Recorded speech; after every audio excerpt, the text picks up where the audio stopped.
got that one. I may be wrong. I'm wrong. Brett Saberhagen and Mo Vaughn had their day in the sun. Today, it's Pedro Martinez hoping to shine against the Bronx Bombers. Can the Red Sox take 2 bites out of the Big Apple? Sox and Yankees next on 68 Sports.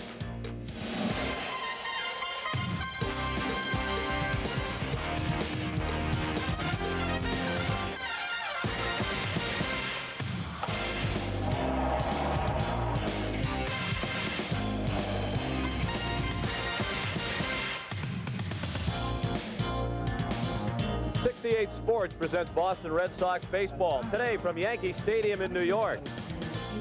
The final game of this 4-game series between the Red Sox and the New York Yankees. Hello everyone and welcome. I'm Sean McDonough. It's great to have you with us as the Red Sox go for a split of this 4-game set. They ended their 6-game losing streak yesterday behind a fine pitching performance by Brett Saberhagen. Today in the series finale, a very appealing pitching matchup.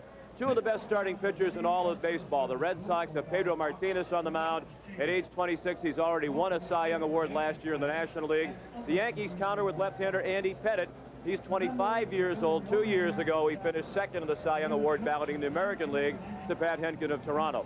Both big winners throughout their careers. Martinez 30 games above 500, while Andy Pettitte is 29 games above 500 for his career.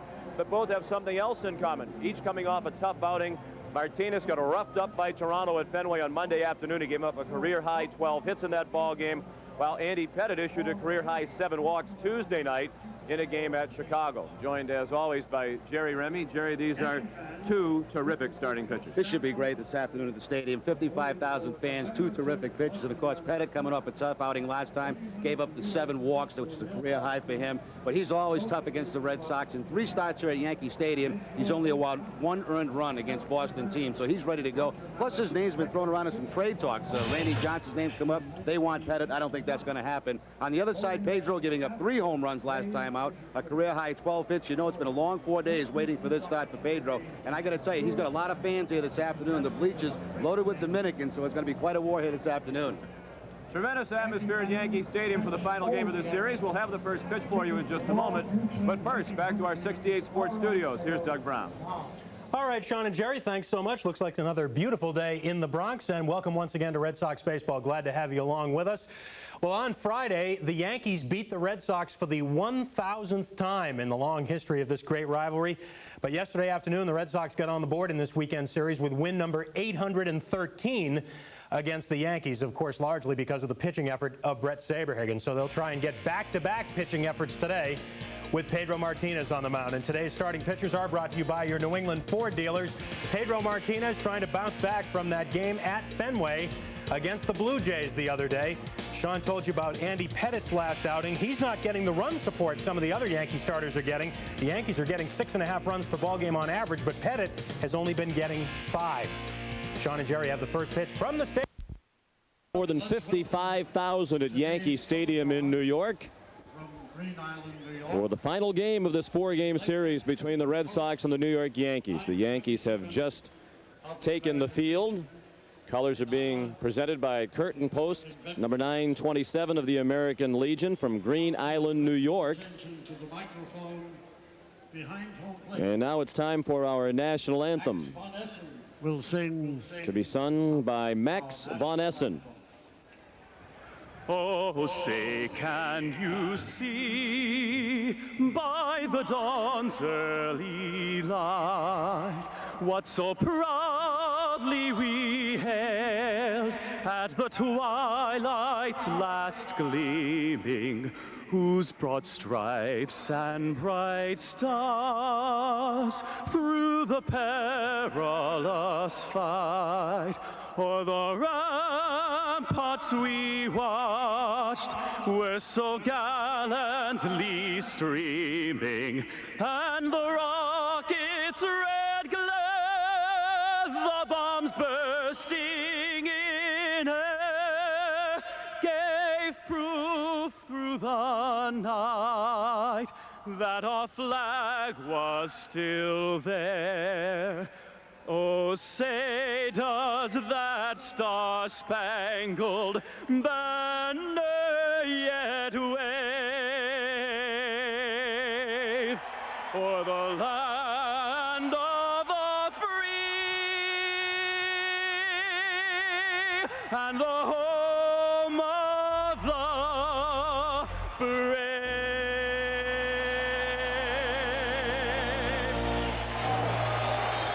Max von Essen with our national anthem. Today's starting lineups are brought to you by your friendly New England Dodge dealers. The more things change, the more things look like the new Dodge. For the Red Sox, they try to make it 2 in a row. Darren Lewis leads off and plays center field. John Valentin, the third baseman. Nomar Garciaparra back in the lineup at shortstop and batting third. The cleanup hitter, first baseman Mo Vaughn. Jim Leyritz, the DH, bats fifth. Batting sixth in left field, Troy O'Leary. Lou Merloni is the second baseman. The right fielder, Darren Bragg, hits eighth. And batting ninth, the catcher, Jason Varitek, against 25-year-old left-hander Andy Pettitte. For Pettitte, this will be start number 12 on the season, a record of 6-4 with a 4.07 ERA. Hit some high numbers, 85 hits allowed in 73 innings. He's walked a lot of batters, 36, and opponents hitting 305 off the left-hander. Of course, Pettitte's name has been talked about in some trade rumors concerning Randy Johnson, but I don't think the Yankees are prepared to make that move. And of course, Pettitte always tough against the Red Sox, especially here at Yankee Stadium. He's worked a total of 24 2/3 innings against Boston and has allowed 1 earned run at the stadium. And the defense is brought to you by Toyota. The Yankees are 5th in the American League in team fielding. They have Chad Curtis in left, Bernie Williams in center, Paul O'Neill in right. Playing third base, Scott Brocious, Derek Jeter at short, Chuck Knobloch at second, Tino Martinez at first, and Joe Girardi is the battery mate of Andy Pettitte. Joe Torre, Yankee manager, with Mel Stottlemyre, the pitching coach, alongside.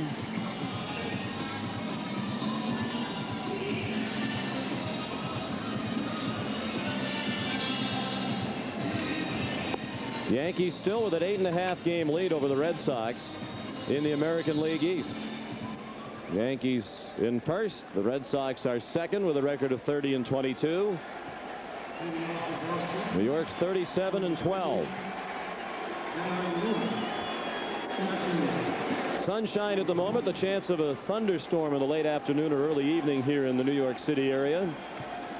Warm and humid at game time. And Lewis leads off, batting .292.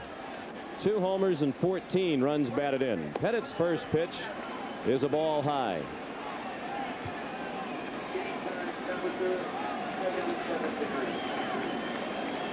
.77 degrees and sticky in the Bronx.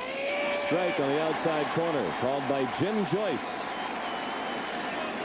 Al Clark, the umpire at first base. John Hirschbeck is at second. Ted Barrett has the plays at third.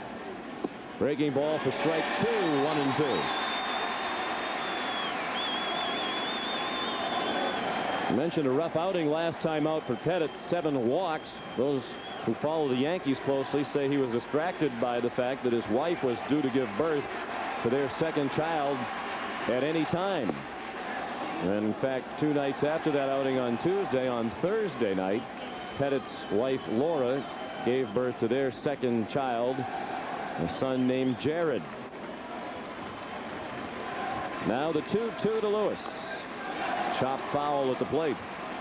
What an atmosphere here at Yankee Stadium this afternoon. Over 55,000 people, Sean, as you mentioned. Of course, the majority of those Yankee fans. But Pedro Martinez has got quite a following here this afternoon, too. Particularly out in the bleacher area near the Red Sox bullpen. Pedro received a big hand from that group as he walked out to warm up prior to today's game. Just a little bit down and in. A very close pitch, and Lewis is fortunate to still be up there.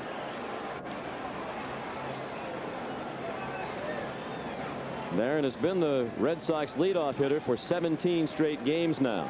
He was 0 for 3 yesterday. And he strikes out.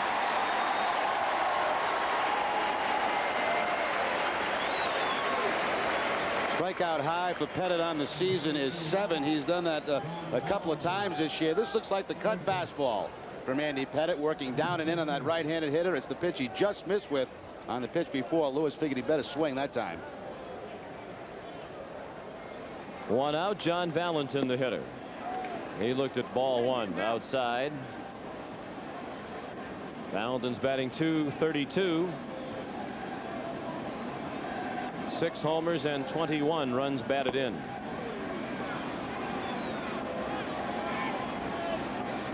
Two and 0 the count.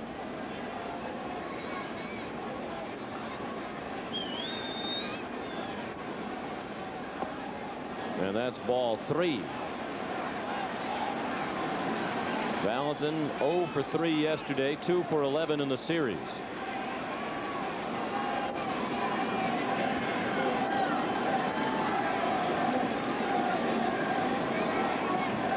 And that's ball 4.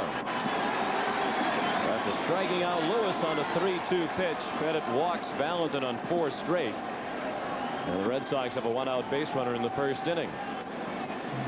Got to be careful at first base. Andy Pettitte last year picked up 14 guys, so he's certainly got one of the best moves in baseball. As a matter of fact, the last 3 years, 12 he's picked off at 95, 11 in 96, and 14 last year. So you can't get too far off that first base bag.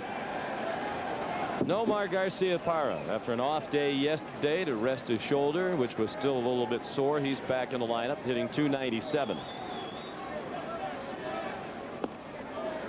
Breaking ball high, and that's 5 straight out of the strike zone thrown by Andy Pettitte.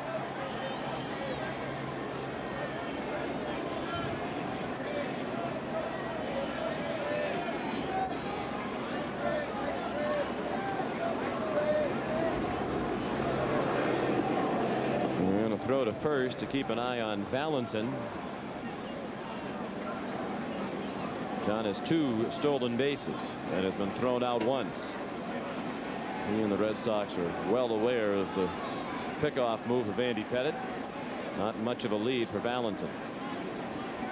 He was actually leaning back toward first base as Pettitte missed again. That's 6 straight balls, and Joe Girardi, the catcher, heads to the mound.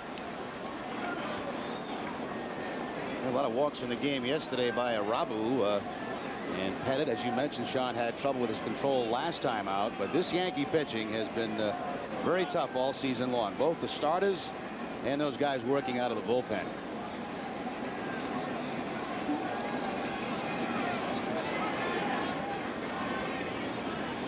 Yankees now lead the American League in team earned run average at 4.13. Broken bat pop up. Derek Jeter has it. 2 outs.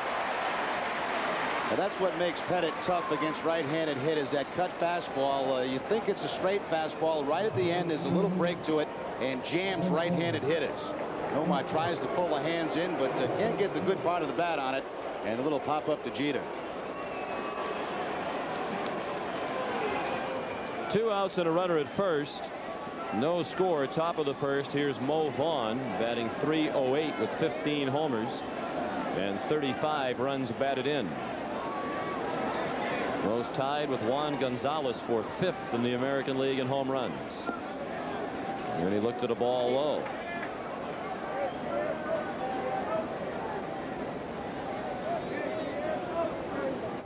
Mo hit a big home run here yesterday off Arabu as the Red Sox won a 3-2 game. Mo's only hit in 4 at bats.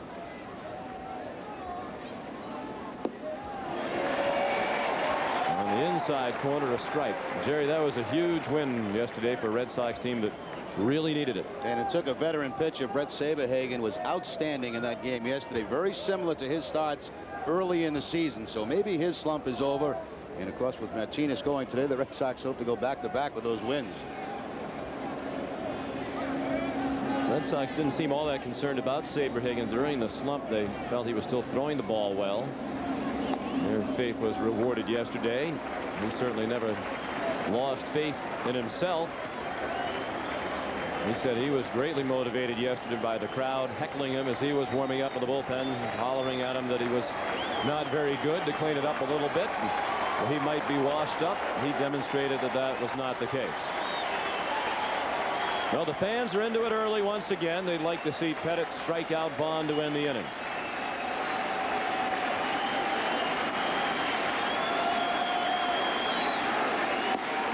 And he almost did. He thought he had it. And the pitch right under the hands with Mo standing very close to the plate, but it was called a ball. Mo's hands are about in the middle of the strike zone, so that couldn't have missed by very much. Vaughn has struck out 58 times, tied with Jim Thome of Cleveland for the league lead in strikeouts.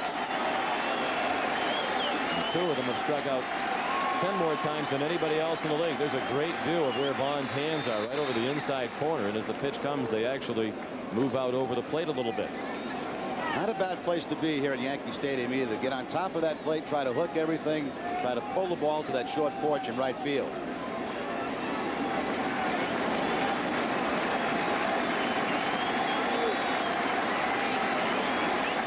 Also, as you see, very deep in the batter's box. Back line of the batter's box erased. His back foot might be just a little bit out of it. The 2-2. He struck him out with a high breaking ball. And Pettitte, who doesn't show much emotion, showed some there as he pumped his fist after Vaughn swung and missed. 2 strikeouts in the inning. After half inning, no score on the 68 Sports Red Sox television network.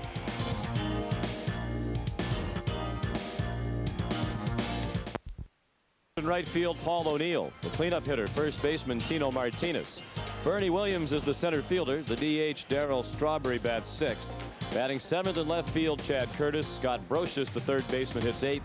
And the catcher, Joe Girardi, will swing 9th against Pedro Martinez. 5-1 for Martinez, 2.36 ERA. That's 3rd in the league behind Arabu and Finley. He is 2nd in strikeouts behind Johnson. He has 96 strikeouts, and he beat the Yankees last August here at the stadium. Complete game, 2 earned runs, 1 walk, and 10 strikeouts against New York here at Yankee Stadium. Trying to bounce back after the shaky start against Toronto. He might have gotten a piece of that ball up the middle from Knobloch, and Lou Merlone threw him out. And Knobloch, first ball swinging, hit one sharply through the box. And the play is made for the first out of the inning. Knobloch jumping on the first pitch, and it looks like it might have been slowed down by Martinez, because I thought that ball was headed right up the middle for a base hit. Merlone with the backhand and throws Knobloch out at first base.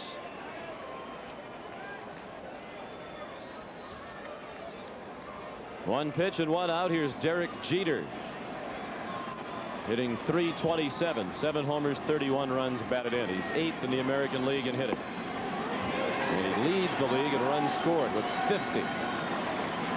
The official score has credited Martinez with an assist on that ball hit by Knobloch, 1-4-3. So in his judgment, Pedro did get a piece of it. The ball just outside, 1-1 on Jeter. I mentioned he leads in runs scored, 7th in stolen bases with 13, and 8th in batting average. The Yankees have 3 hitters in the top 10 in the league in batting average. Martinez in with strike 2, 1-2.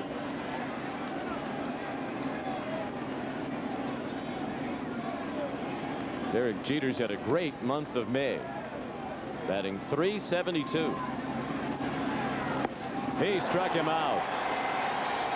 Martinez blistered the fastball past Jeter for the second out of the inning. And the Dominicans in the left field bleachers love it. There's a lot of them in the left field bleachers. There are some in right field, and they're having a pretty good battle out there with those Yankee fans.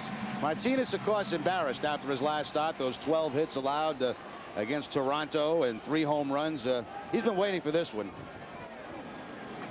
What an atmosphere here this afternoon. Saw Pedro in the clubhouse a couple of hours before the first pitch, and he was still looking for tickets. So he's responsible for at least some of these people coming into the ballpark on his pass list. Each player gets 6 tickets for the games, but sometimes they'll borrow some from other players. In a big city like this, everybody knows somebody, and it's difficult to borrow tickets from your teammates. 2 toughest places to get tickets are right here at Yankee Stadium and when the Red Sox head out to Anaheim, because a lot of guys grew up in California. They're tough to come by. Paul O'Neill hitting .320, 4 homers, 41 runs batted in. He chased a nasty pitch down and away. Good changeup by Martinez, completely fooling Paul O'Neill.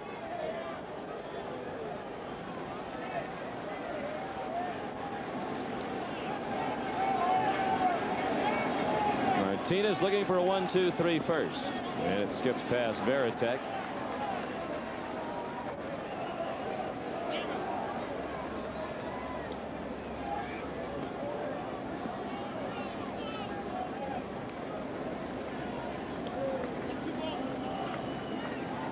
No score, bottom of the first.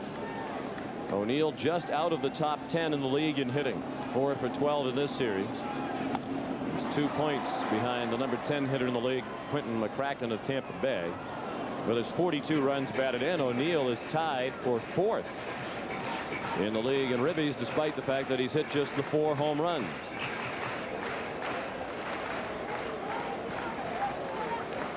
He's been hot, 11 for his last 26. That's a .423 average. Pedro's 2-2. O'Neill just got a piece of that. Pettitte upset with himself that he couldn't snare the foul tip. Well, Sean, you may see a little bit of pitcher's duel this afternoon than you saw yesterday out in Omaha. Yes, I saw a 12-10 game yesterday between LSU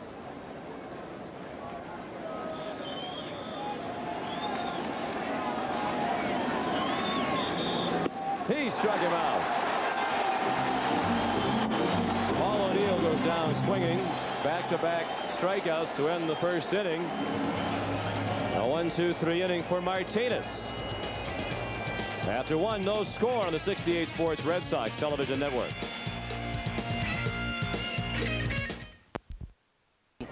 LSU had 8 home runs. There were 10 home runs combined in the game. Previous record for home runs by one team was 5, so LSU shattered that. Some of the longest home runs you're ever going to see. They need to do something about college baseball. There's been 3 games in the College World Series, 4 games rather altogether, but in 3 of them both teams have scored 10 runs or more. The other one was a 3-1 game. Jim Leyritz swings at the first pitch from Andy Pettitte, chopped it to short. A little extra bounce from Jeter, who had trouble getting the ball out of his glove. But Leyritz is out on 1 pitch. Because Leyritz had a home run here at Yankee Stadium, number 8 in the last game that he played. Was 2 for 3 in that ball game.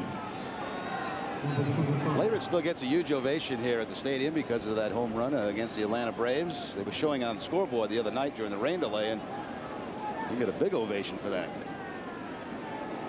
Sorry I missed that rain delay on Friday night. I'm sure you are. Troy O'Leary, the batter. 1 strike the count. Troy's hitting .293, 12 homers, and 26 runs batted in. He was on a home run tear for a while. His long ball pace has slowed in the last couple of weeks. He is still tied for 7th in the American League in home runs.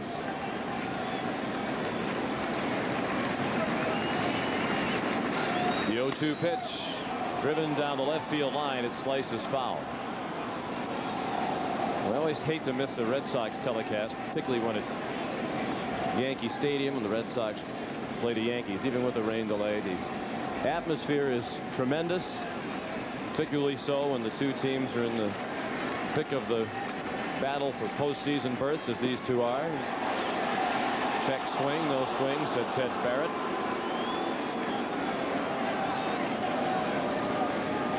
It was amazing the other night, Sean, is how many fans hung around Yankee Stadium for that 9:45 start and stayed right till the end. Strike 3, borderline pitch on the outside corner.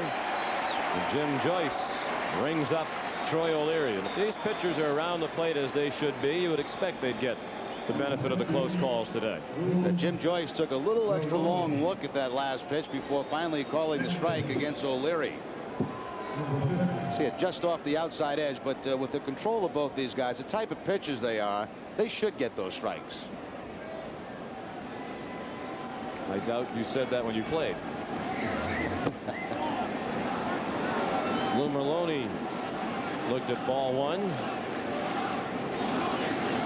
Lou 1 for 4 with an RBI double yesterday, hitting .286, a homer, and 7 runs batted in. Down to third, gobbled up by Brocious. A 1-2-3 inning for Andy Pettitte. After an inning and a half, no score. We'll be back after these words from your local stations along the 68 Sports Red Sox television network. Brought to you by Mazda. Experienced cars and trucks built with a passion for the road. Mazda. Well, so much attention on the home run pace of Mark McGwire. We've lost sight of his RBI total and that of Juan Gonzalez. Something the hardest record to break is Hack Wilson's 190 runs batted in. But Gonzalez and McGwire are on that pace. They have 66 runs batted in each. Gonzalez has done it in 53 games. McGwire has the 27 homers to go with his 66. Andres Galarraga third. He's led the National League in ribbies each of the last 2 years. How about Damian Easley? His career high in runs batted in is 72 last season. He never had 35 before that. And he has 47 this year. 5th in the majors, second baseman for Detroit. He's in the top 10 in hitting, home runs, and RBI. Tino Martinez took ball one, then fouled the second pitch away. 1 ball, 1 strike. He's still coming back from the after effects of being hit by Armando Benitez. A pitch that touched off the brawl, and then he injured his shoulder sliding into third base at Fenway Park last weekend. Breaking ball inside.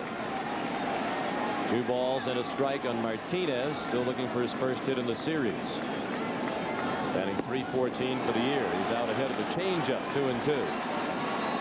See a lot of fastballs, a lot of changeups for Martinez today. Quite a few left-handed hitters in this Yankee lineup. Although I thought we'd see maybe a few more. I thought Posada might be in there and also Tim Raines, but not the case. Went on the hands and a little pop-up and foul ground. Pettitte. Nice play. Almost got tangled up with the stool in the on-deck circle. That didn't get very high in the air, and Jason was very close to the retaining wall by the Red Sox dugout when he made the catch. You mentioned there's a little less room behind home plate and toward the dugouts because of an extra row of seats they've put in, and I might add $200 a pop for those seats every game. So a little bit more of a chance now, it seems like, for hitters at times, but still one of the biggest areas behind home plate in all of baseball. Particularly right behind the plate on the straight line. Bernie Williams, the hitter. He took a blistering fastball for a strike. Williams, a switch hitter, batting .340. 7 homers and 36 runs batted in. He's 3rd in the American League in hitting. Ivan Rodriguez leads at .380. Hal Morris at Kansas City .367, and Williams at .340. And he looked at another heater for strike 2.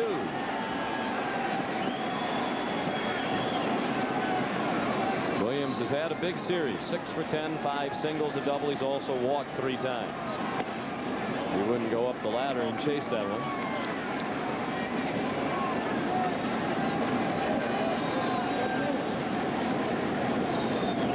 Bernie 3 for 4 yesterday. Inside outs it down the line, foul.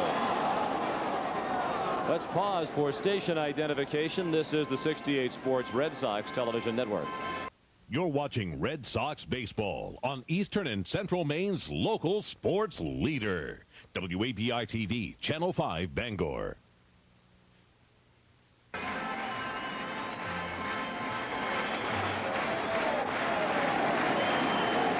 No score with 1 out of the bases empty in the Yankees second. Sean McDonough with Jerry Remy. Today's game produced and directed by Tom Tedisco. Graphics producer David Corus. The ball up and in. Christine Charbonneau assisting us in the booth today. Final game of a 4-game series. It's on to Toronto for the Red Sox after today's game. We'll play 2 with the Blue Jays. The next 2 nights. We are next with you on Tuesday night.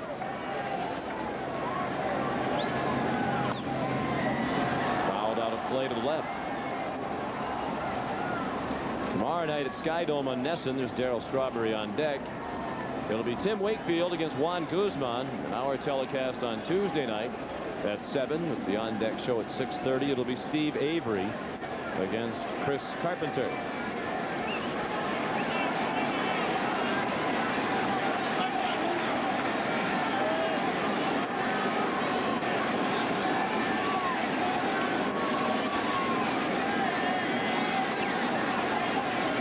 0-2. Fouled out of play again to the left.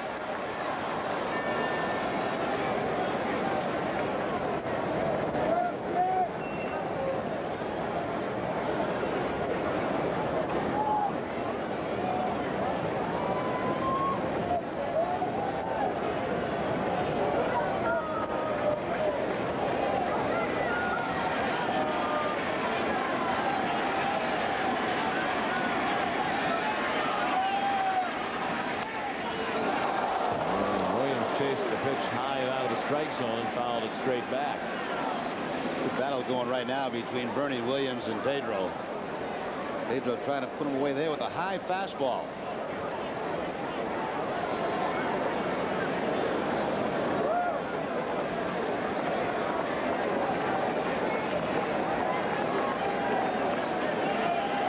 Another 2-2.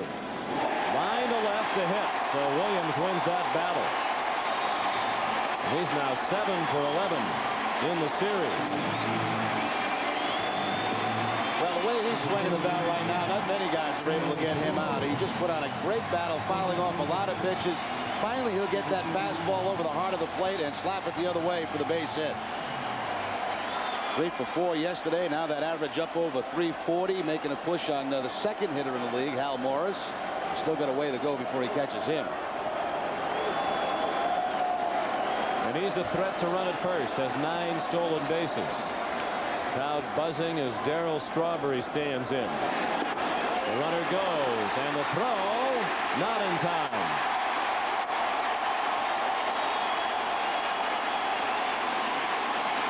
Stolen base number 10 for Bernie Williams, as he got there just ahead of Varitek's throw.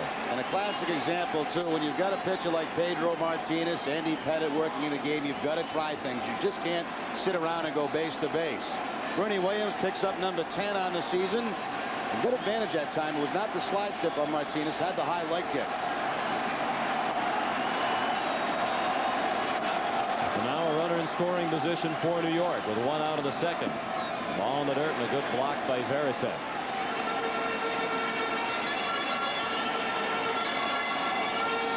Strawberry's hitting .260 with 8 homers and 22 runs batted in. He was 0 for 4 yesterday.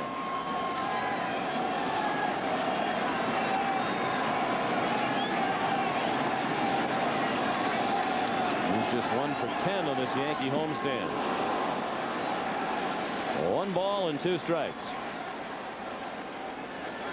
Like the changeup again by Martinez. He's got a good one so far in this ball game, and he's going to need a good one with these left-handed hitters.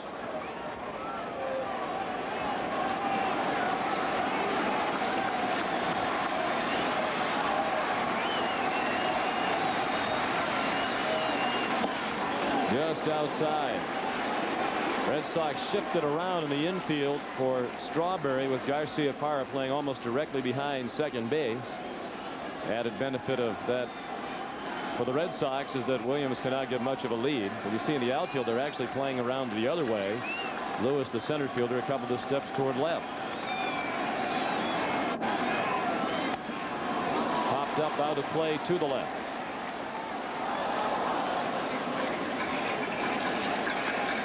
No score in the bottom of the second. Strawberry trying to get the Yankees on the board. Chad Curtis to follow. Red Sox play him around to left, even though 15 of his 25 hits to the outfield have gone to right field.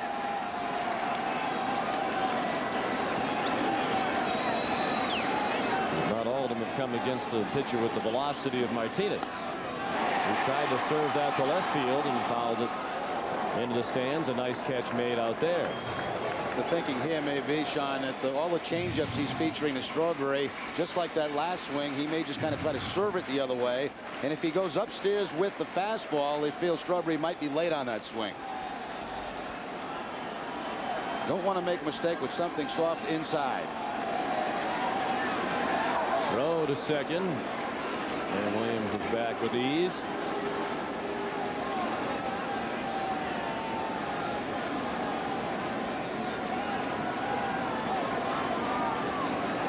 Strawberry's only hit in his last 10 at-bats was a home run in the first game of this series on Thursday night. A solo homer, his 8th of the year. Strike 3, no doubt about it. Fastball, and Strawberry watched it for the second out of the inning. A third strikeout of the afternoon for Martinez. Now, previous to that last pitch, everything that had been away from Strawberry was the off-speed pitch, the changeup. So you see the ball away, you think it's a changeup. Instead, it's the fastball right by him. Catches him looking at the fastball at the outside corner. He set that pitch up a long time ago, early in the at-bat. Chad Curtis stands in. He is slumping, 2 for his last 23. And when you're having a tough time, pitchers make nasty pitches to you, as Martinez did there on the outside corner. 271 the average of Curtis. 5 homers and 25 runs batted in. He was 0 for 2 yesterday, but walked twice, and the Yankees lost to the Red Sox.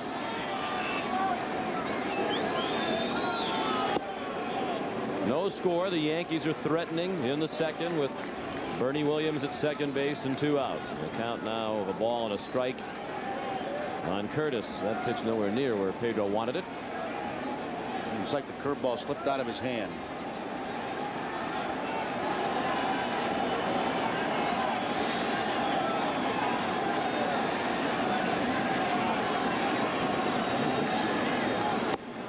Late swing by Curtis.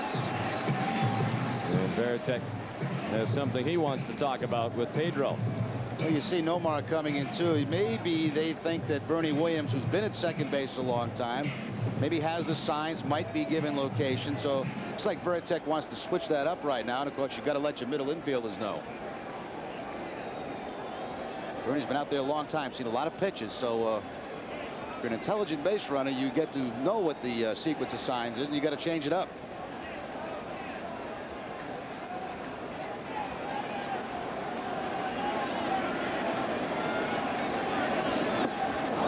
Struck him out. The bat goes flying down by the third base coach, Willie Randolph. And Pedro Martinez has struck out 4 in 2 innings. And after 2, there's no score on the 68 Sports Red Sox television network. It's our weekly message from the maniacal one, Chuck Wozleski. Today we look at Red Sox pitching numbers, April versus May. Red Sox starters certainly have been nowhere near as good in May as they were in April, but relievers have significantly lowered their earned run average from 5.13 down to 2.52. And unfortunately for the relievers, that comes during a time when they've had a lot more work, because the starters have not been as dependable getting late into the ball game as they were early on. And those 9 wins by relievers in the first month of the season, April, a lot of that, those comeback wins at Fenway, and guys vulturing wins in those situations. Darren Bragg begins the third against Andy Pettitte. He took a breaking ball for a strike. Darren's down to 248. 3 homers and 17 runs batted in.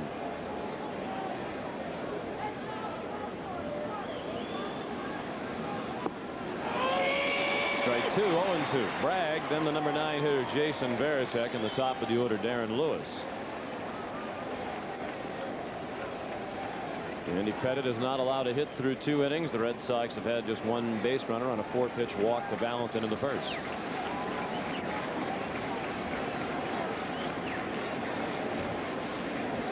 Bragg is 1 for 9 in the series.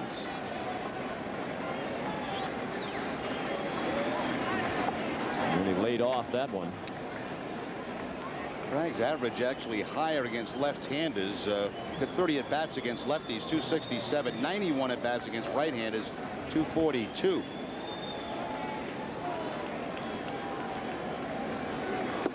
And he strikes out.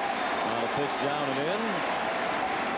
So Pettitte is matching Martinez strikeout to strikeout. Each pitcher with 4 Ks now. Well, in the early going, this has the potential to be a lot of long days for hitters here this afternoon at Yankee Stadium. Pettitte, the good shot fastball down and in on Bragg. He's already got his 4th strikeout.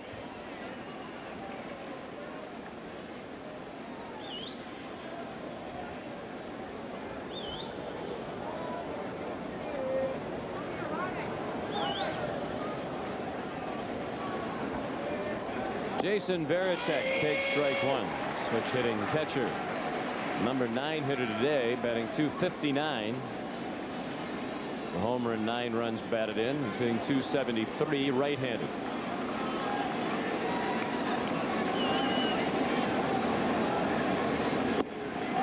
Strike 2.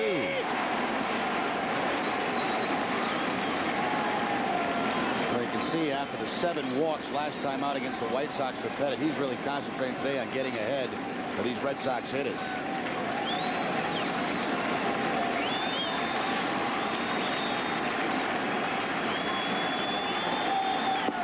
Varitek did not swing at that breaking ball in the dirt. No score, top of the 3rd.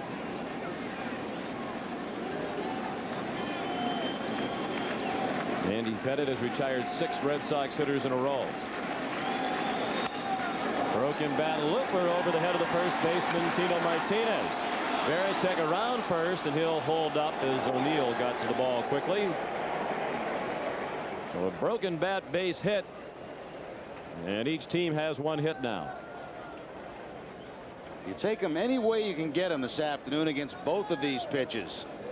That ball appeared to hit Varitek's bat right at about the label. Sounded like a crack, but he's able to serve it out there over the head of Tino Martinez. Wisely holds up at first base. O'Neill did a good job getting over to the stands and getting that ball back in. Darren Lewis, the batter. He struck out swinging in the first.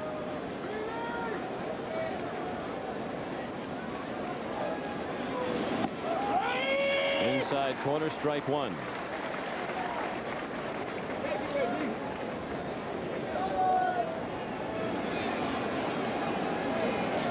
Lewis is 3 for 13 in this series now.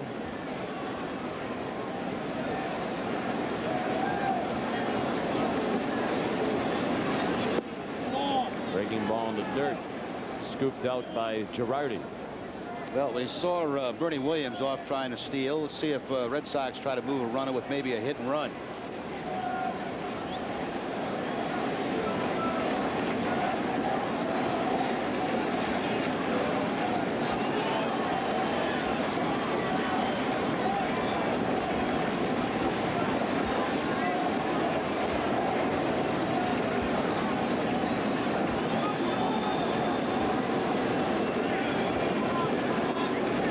With a significantly better average against left-handed pitchers this year, .323.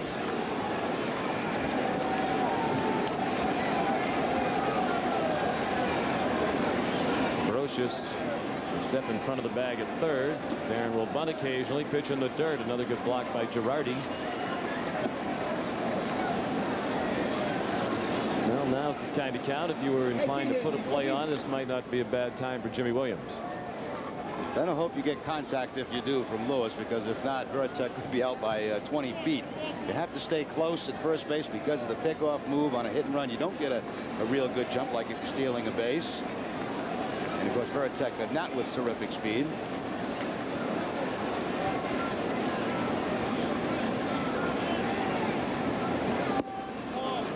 Ball 3.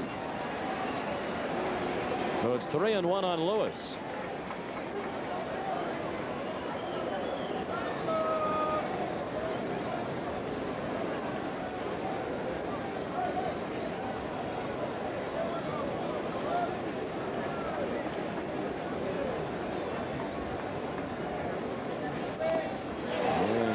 Away and got a piece of the catcher Girardi with that foul ball.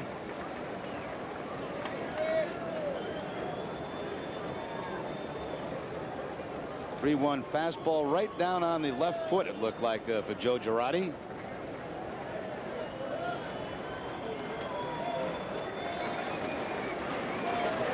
Will Varitek run on a 3-2 pitch? Lewis struck out on a 3-2 pitch in the first. Varitek is not running. It's ball 4. So a bloop single and a walk, and the Red Sox have 2 men on with 1 out here in the 3rd in a scoreless game.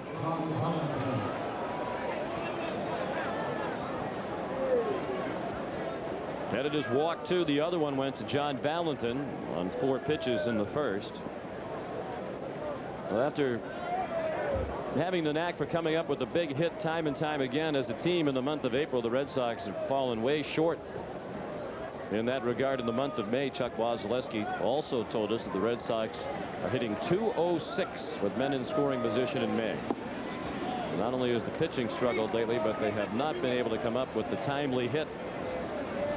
Valentin, one of the biggest defenders in that category, he is 2 for 15 in this month with runners in scoring position. That's a 133 average.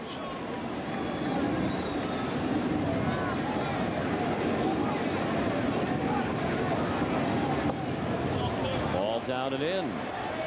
2-0. Pettitte's pretty much had his way with Valentin throughout his career. 1 for 15 is John. Of course, he drew that walk in that first inning. Good hit his position now. 2-0. Man in second base, at first base, man in scoring position. Pick out a pitch and let it go.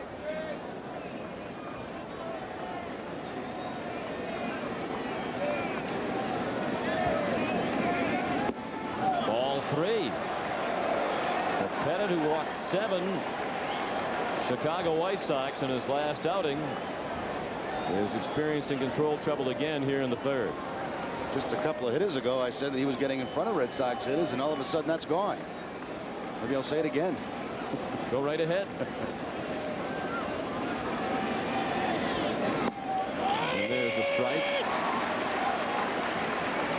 Valentin will be followed by Nomar Garciaparra.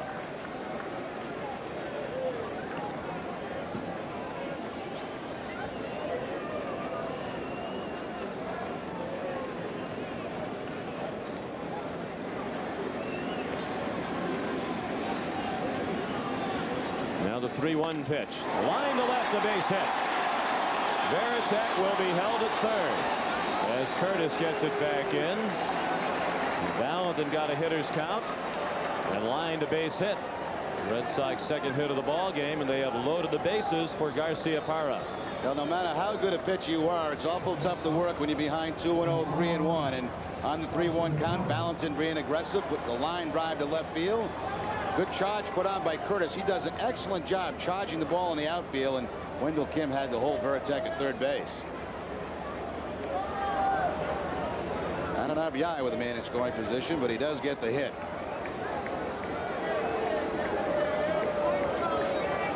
Now Nomar, who popped to short his first time up. No score, but the Red Sox with a great chance to take the lead here in the top of the third. Ball one high.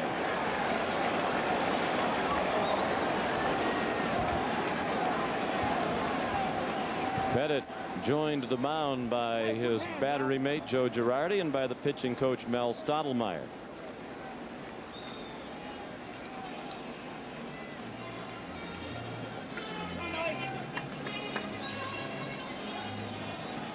Nomar does not have a grand slam in his brief major league career, but he has been very productive, hitting .435 with the bases full.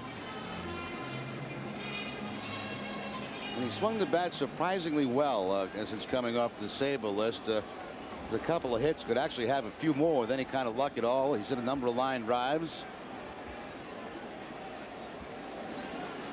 Among the regulars, he's been the Red Sox best hitter this year with men in scoring position, batting .341.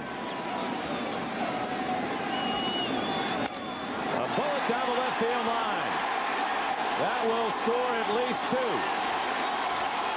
Pettitte and Lewis scored. Valentin to third on a double by Nomar Garciaparra, and the Red Sox lead 2-0. RBI number 28 and 29 for Nomar, and that's why Jimmy Williams wants him hitting third. He feels that he and Vaughn, the two best hitters on this team, should hit 3 and 4 in the lineup when they're healthy. And it certainly helps out right here. Bases loaded, gets the fastball inside. Remember, he buried him inside the first time up. That time not quite as far inside, and Nomar gets him back with the line drive. Tried the same pitch, but didn't get it in quite far enough.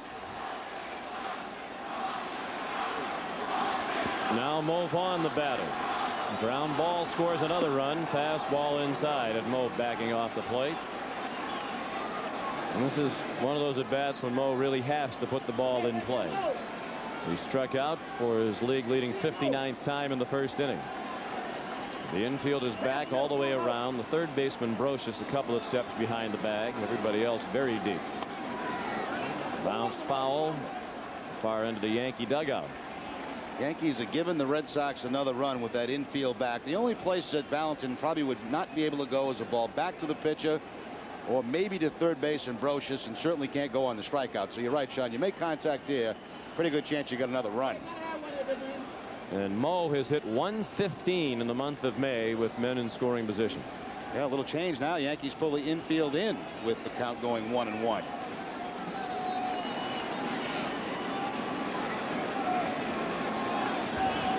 Infield in, and the pitch almost went to the backstop. Slipped out of the hand of Pettitte. Girardi had to be quick to reach up for it. A couple of curveballs slipped today. One by Martinez, and this one here by Pettitte, almost back to the backstop for another run. I was kind of surprised anyway to see that infield back, especially facing Pedro Martinez today. You want to drop down too many runs.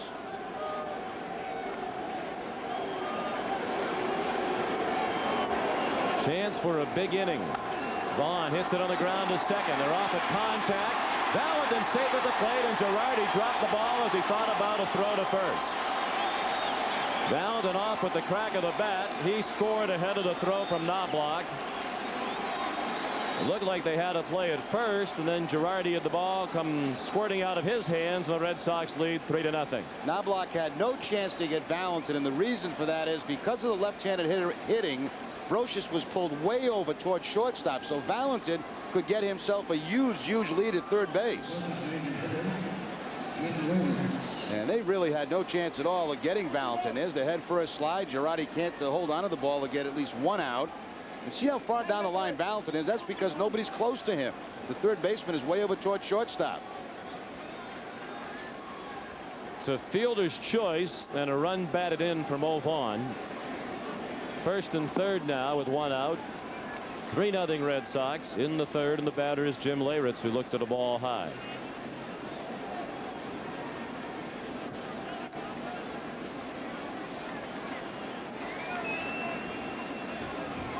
The RBI for Vaughn is 36th of the year. Leyritz takes ball two. Pettitte working behind in the count to virtually every hitter. Leyritz grounded to short as the leadoff hitter last inning.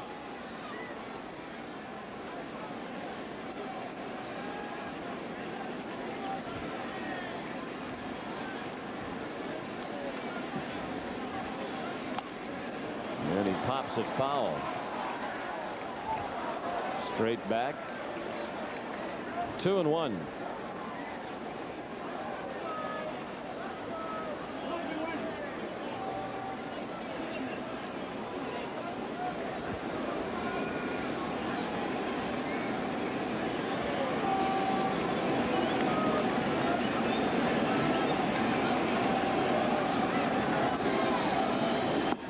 Check swing. Got a ball low. Was not a swing, said first base umpire Al Clark. So once again a hitter's count for the Red Sox. 3 balls and 1 strike for Leyritz.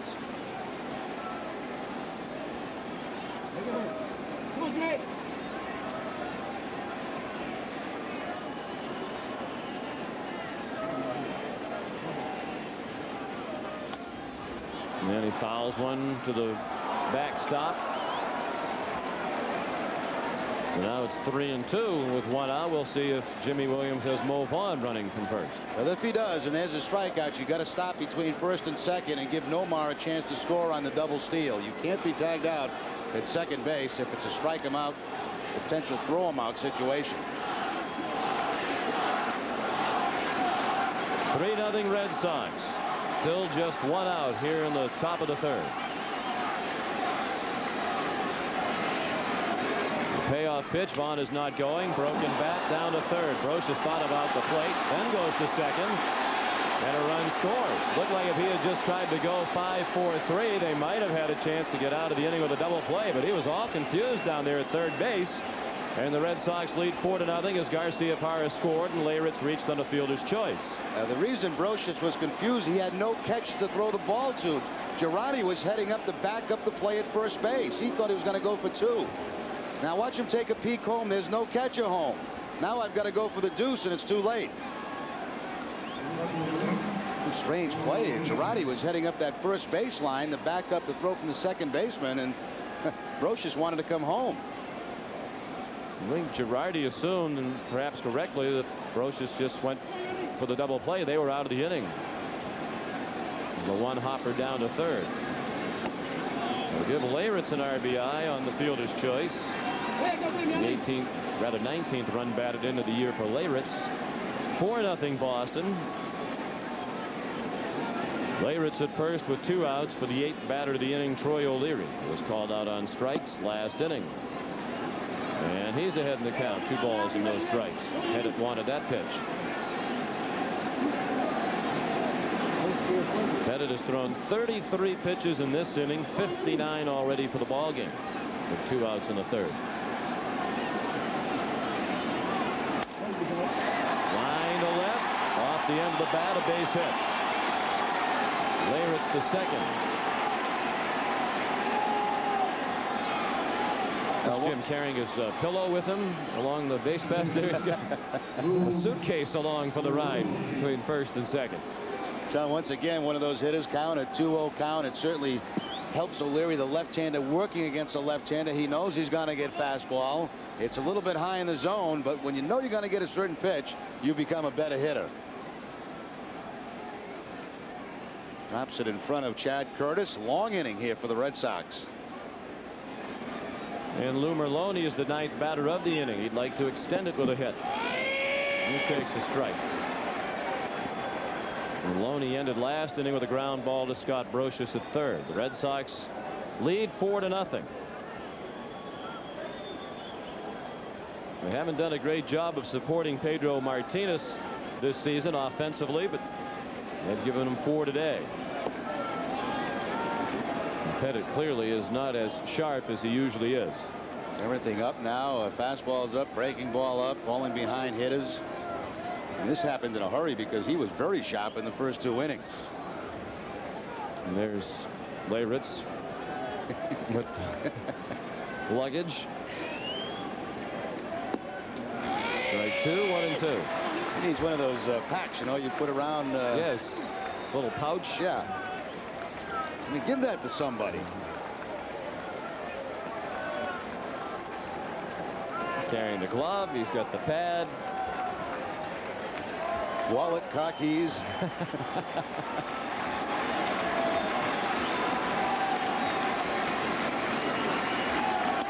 1-2 pitch is lifted to center. Williams started back. Now he's charging in. He dives and can't get it. Leyritz scores. O'Leary stops at third on a blip hit by Merlone.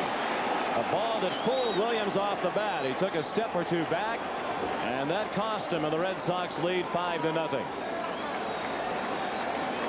Bernie Williams in center field, first of all, got a late break on this, and then when he realized it was not hit that hard by Maloney, he still didn't get going for a while. There's a couple of steps back. Now he starts to jog after it and realize I got to get on this thing full bore, and still can't make the catch. So some breaks certainly this inning for the Red Sox, and they've been due a few breaks. Knobloch throwing the ball wide of the plate. Bernie Williams late on that. The potential double play when Brocious wanted to come home. He had no catcher to throw to. 5-0 Red Sox. Here's Darren Bragg. He started the inning harmlessly enough by striking out. Throw to first. Merlone scampers back. Bloop hit for Merlone. Lou's 8th run batted in 16 games as a major leaguer. He's at first. O'Leary's at third for Darren Bragg. The Red Sox certainly owe the Yankees an old-fashioned stomping or 2 after what we saw at Fenway Park last weekend. Yeah, they have been knocked out of games by the Yankees in a hurry. Plus yesterday, an excellent ball game here at the stadium. Terrific pitching for the Red Sox. But yeah, a big one. Nice big win would be a good way to leave Yankee Stadium on a Sunday afternoon.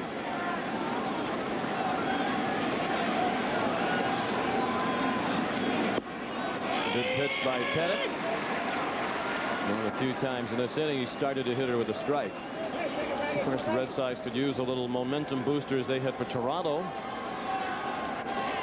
And a lot of talk in recent days about how the wild card might be a more likely scenario for the Red Sox in terms of the postseason. Toronto figures to be a wild card contending team.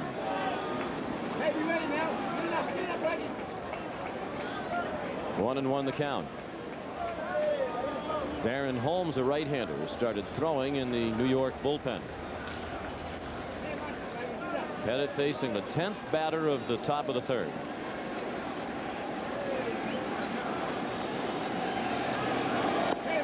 He checks in on Maloney again. Lou has not attempted a stolen base since coming up from Pawtucket. You get the 2 strikes. If it gets to 2 strikes with Bragg, you might want to try it. You might want to try the double steal.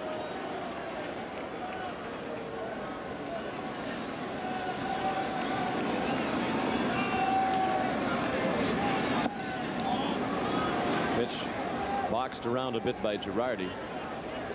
The run scored by Leyritz really should count as a couple of runs with all the stuff that he brought around third with him. He was running for 2. Some guys just don't like to give up their stuff. You know, they like to keep it with them. I mean, see a lot of guys give it to the first base coach and the third base coach, but now Leyritz, it's his stuff and he's going to keep it. That's right. That's my stuff and I'm sticking with it. Bragg bounced it foul. Of course, Dave Joust already has a variety of gear down there at first base because it has been a long inning. So as guys reach first, he collects gloves and pads. You can see in his left hand he's got a pad. He's got one on the right hand. Starting his own sporting goods store down there. Who did that gig? George Carlin moving his stuff all over. Yeah. Up the middle, a base hit. A big hit by Bragg with 2 outs to bring in O'Leary and make it 6-0.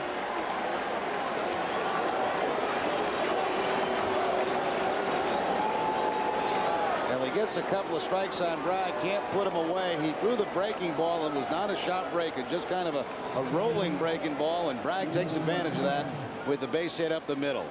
Once again, that breaking ball up about bell tie. And a little chat here now for Martinez to get some more time for Holmes out in the bullpen. Saw Joe Torre give the signal to go out there and chat while Mel Stottlemyre checked with the bullpen, and Darren Holmes is ready. So it'll be a very short outing for Andy Pettitte. 2 2/3 innings. This call to the bullpen is brought to you by Bell Atlantic. Darren Holmes will be the new pitcher when we come back. This is the 68 Sports Red Sox Television Network. Rangers and the Orioles at Camden Yards. Sean and Jerry were talking about Juan Gonzalez earlier. He's done it again. Juan has gone deep. Although B.J. Surhoff almost caught this one, just dropped over the wall for a granny. 4 more RBI for Gonzalez. He now has 16 homers, 70 runs batted in. 5-1 Rangers. A reminder for those of you on the flagship, 68 Sports Night with the Emmy Award-winning Butch Stearns after the game. Back to Sean and Jerry. Back here at Yankee Stadium, a 6-0 Red Sox lead in the top of the third inning. Use your phone and check out the most convenient way to purchase Red Sox tickets 24 hours a day through the new Touchstone ticketing system by calling 617-482-4SOX. This new and safe system lets fans purchase tickets at their own convenience any time of day. Well, the Red Sox, who have struggled with Andy Pettitte throughout his major league career, put a pounding on the Yankee lefty today, and here's the new pitcher, right-handed reliever Darren Holmes. Appearance number 16 for Holmes, a record of 0-1. He signed a 3-year deal in the offseason with the Yankees, coming over from Colorado. Last year, most of his work was out of the bullpen for the Rockies, but he did make a few starts. And this is almost like a start here this afternoon. Pettitte out after 2 2/3 innings, having given up 6 runs on 6 hits. He's responsible for the 2 base runners.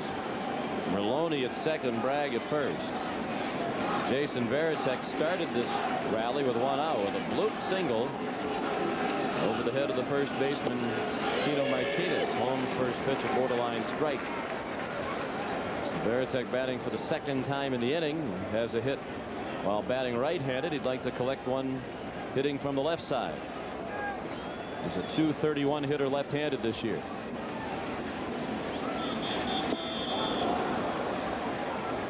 One ball and one strike. Well, Pettitte really lost it in a hurry this afternoon. I mean, he came out very sharp the first 2 innings, got Bragg to strike out this inning, then kind of almost a broken bat base hit by Pettitte is what started everything for the Red Sox. And it was all downhill from there for Andy Pettitte.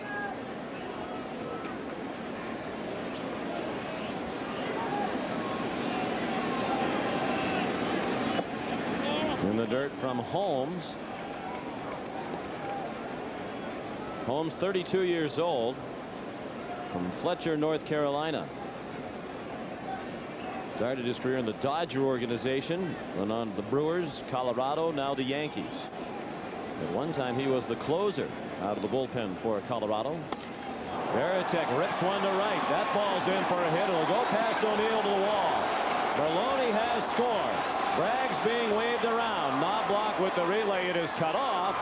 It's a 2-run double by Pettitte and an 8-0 Red Sox lead.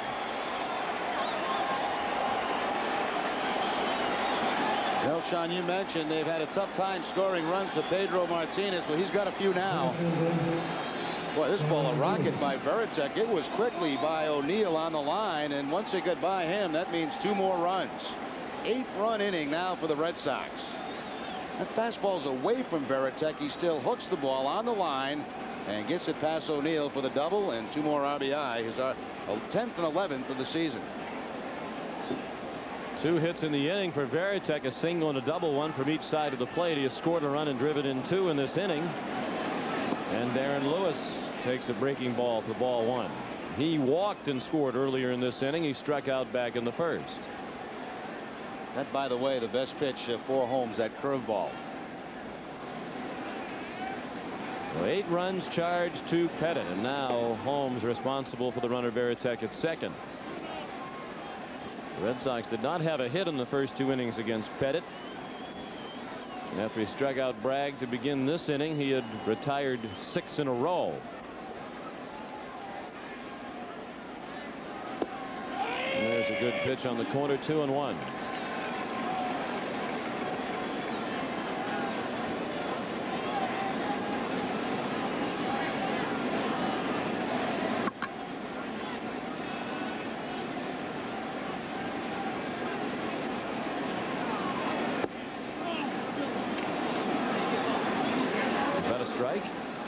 Kind of half-heartedly raised his right hand.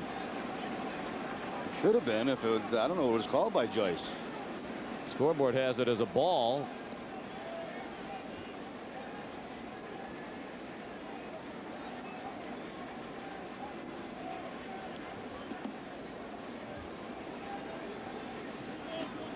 And apparently it's 3-1. Foul ball out of play to the right. And this inning's kind of quieted things down around the stadium. Just the way the Yankees quieted the big crowds at Fenway last weekend with the back-to-back throttlings the Red Sox endured.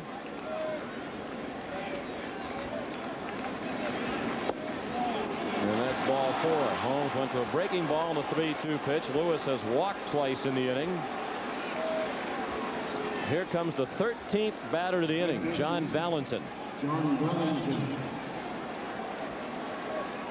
He was working on a perfect day to this point. He walked in the first, singled and scored in this inning.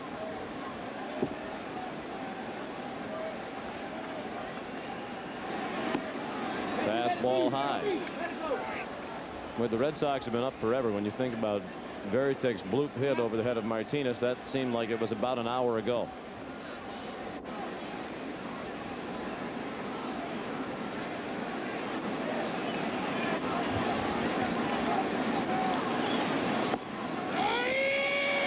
In my opinion, Sean, that's what they get for starting that game at 9:45 the other night. Beat him yesterday and make those guys stay in the field a long time this afternoon. The next pitch thrown by Holmes will be the 56th pitch of the inning, thrown by the duo of Pettitte and Holmes. 1-2 on Valentin.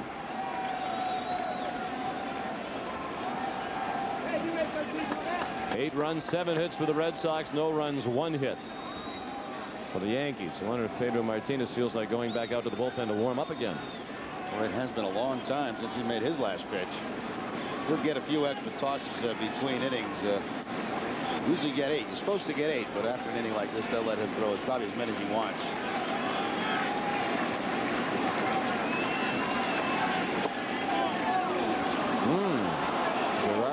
Halfway to the dugout.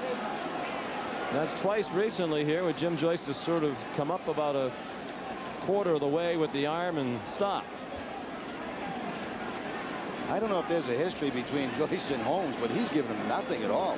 There's been about 3 of them this inning. Check swing, foul ball over by the Yankee dugout.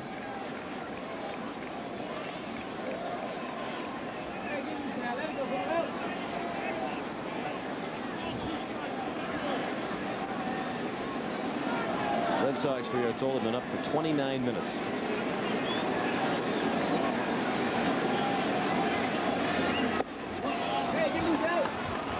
And another full count with 2 outs. The runners will go. Pettitte from second and Lewis from first.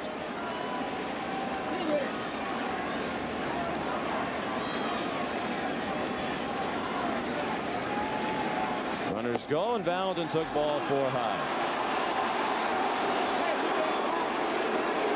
So Holmes has certainly not stopped the bleeding. He's faced 3 batters, and all 3 have reached. He gave up the double to Pettitte and then back-to-back walks to Lewis and Valentin.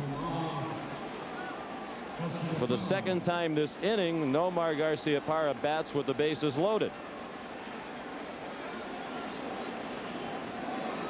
He knocked in the first 2 runs with his double down the left field line. Ball 1 low. Nomar popped to short in the first inning.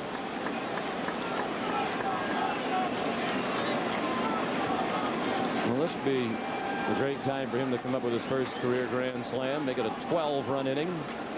The only better than that against the Yankees is a 13-run inning.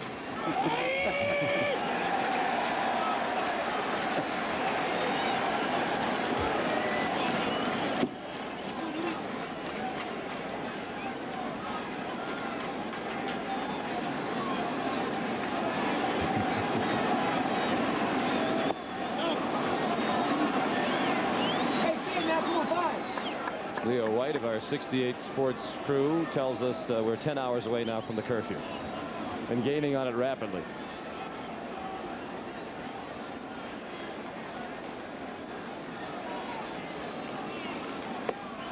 Well, Nomar was thinking about the grand slam there, and a healthy hack at the 2-1 breaking ball. 2-2 the count. You know, so much was made about the lopsided scores last week, and people pointed to those and said, well, here's an example of the Yankees are that much better than the Red Sox. You know, sometimes big scores can be an aberration. That's chopped up the middle. Tough play. Knobloch has to go to first. Wide of first, and another run scores. Pettitte in to make it 9-0.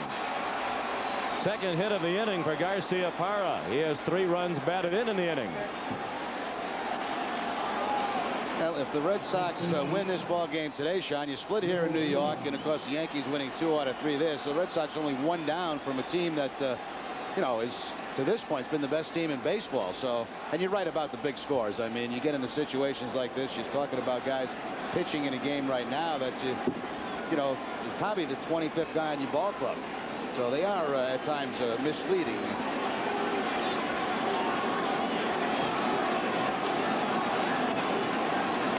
Mo Vaughn bounces 1 foul. Mo reached on a fielder's choice but picked up an RBI earlier in this inning.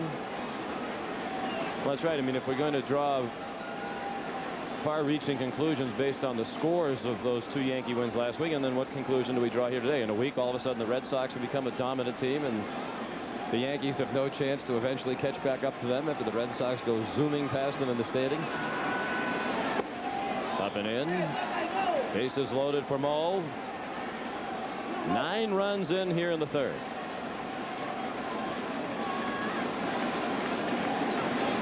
This could be the time to enforce your rule with Pedro pitching. Decline the rest of your at-bats if you have the big lead. That's well hit foul.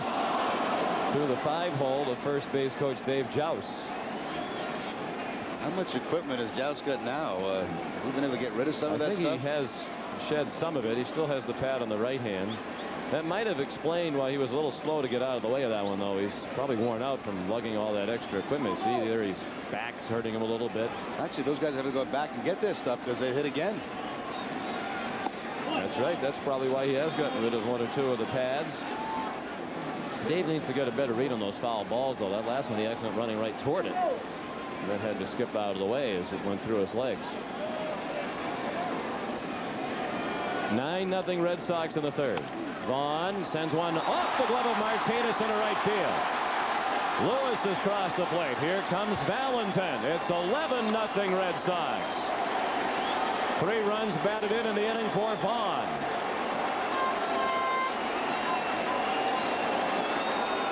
Martinez thought he was going to make the play on the backhand, but the last hop from Vaughn will explode right up over the glove for Tino Martinez, and Mo has a couple of more RBI. That's 3 now on the afternoon. Top spin ground ball, and watch this last hop right up over the glove of Martinez. And the beat goes on. Leyritz, the 16th batter of the inning. He takes a strike. Red Sox have scored 11 runs in the inning on 9 hits. There have been 3 walks in the inning. Leyritz picked up an RBI when he reached on a fielder's choice, and he scored a run.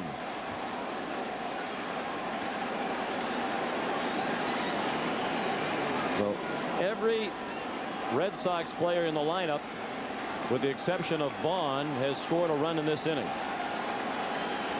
Pettitte, Lewis, and Valentin have scored twice in the inning. There's another one of those close pitches that Holmes can't seem to get from Jim Joyce. Leyritz up there with Garcia-Parra at third and Vaughn at first.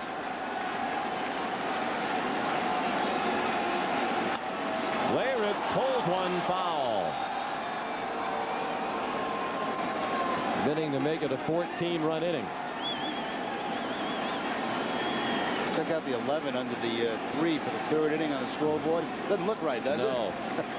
No, they had trouble squeezing in the numbered 11 in the run column. Little lob, and Knobloch is there.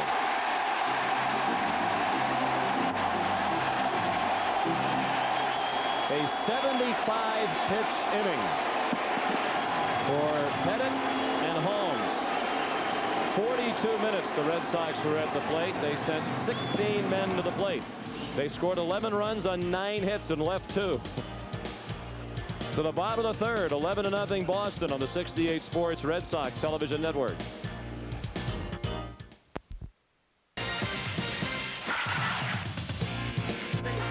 Back at Yankee Stadium, the Red Sox with an 11-run third inning and have the 11-0 lead in this ball game.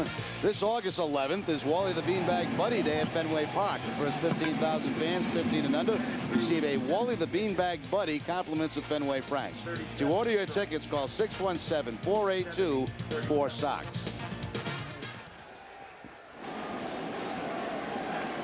You know, quite an inning for the Red Sox in the top of the third. They scored 11 runs on 9 hits.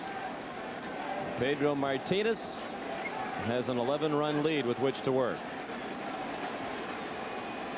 Scott Brocious begins the Yankee third. First ball swinging. He rolls it to short. Garcia-Parra throws him out. Brocious went up there hitting .337. 4th in the American League in hitting. Here's an off-balance throw by Nomar, too. That sidearm throw, and it looked like had a little something on it. Looked comfortable making it. You wonder if they might give him a short day today with the big lead. Let him get a little more rest for that shoulder with the score 11-0. Joe Girardi, the batter. You may see the starters, well, especially Nomar, maybe go another 2, 3, 4 innings in this one. Then as you get to the 6th, maybe make the move. But you may make it earlier with him, Sean, as you mentioned, because of that shoulder. Strike 2, 0-2 on Girardi.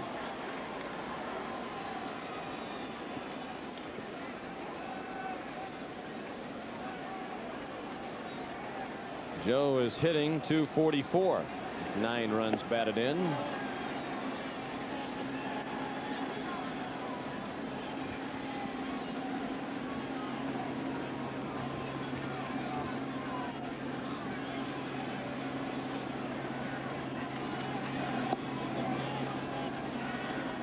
Joe.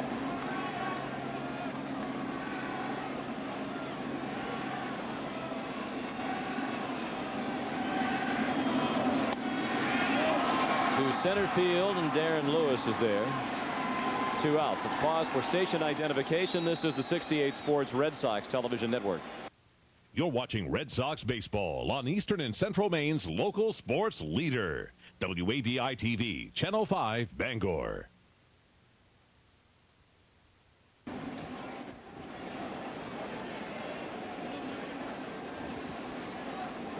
Red Sox lead 11-0. 11 runs in an inning, a season high for the Red Sox. Their previous high, 7 runs in the 9th inning. Opening day, the home opener at Fenway Park against Seattle on April 10th.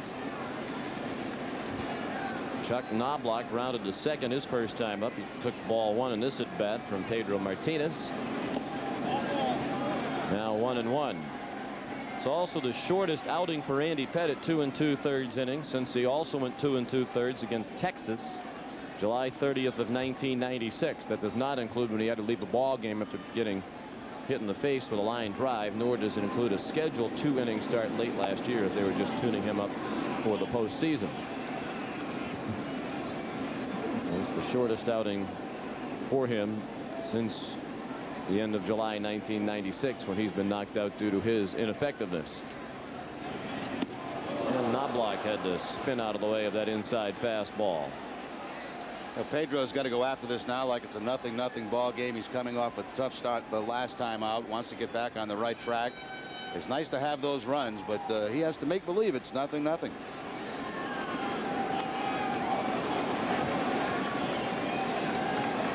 Well, we mentioned that he had not been well supported by the Red Sox. They'd averaged 3.7 runs in his starts, while scoring an average of 5 runs for the other starters.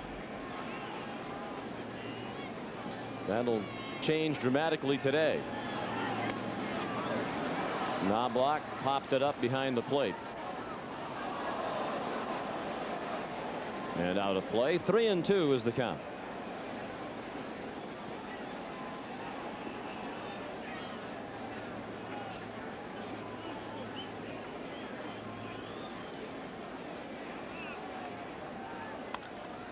Tomahawk to right center, and that one will find the gap. Off the wall on a hop. Knobloch to second with a double.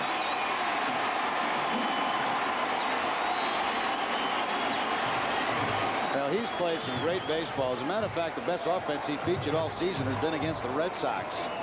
Almost had a hit in the first at bat. Martinez deflected it to Maloney, who got him out. Now look at him get on top of that high fastball. Hands above the baseball and shoots a line drive past Darren Bragg for the double. He's a tough out. Only struck out 19 times. One of the toughest guys in the league to strike out. And his average still a little bit below what you'd expect. 272 starting the day. Generally pencil him in for right around 300. 11-0. The Red Sox have the lead. Derek Jeter took a close pitch for ball 1. Jeter struck out swinging in the first. Knobloch at second base with 2 outs in the 3rd inning. The double is 10th of the year. There's a strike at the knees in the outside corner. First pitch looked better than that one.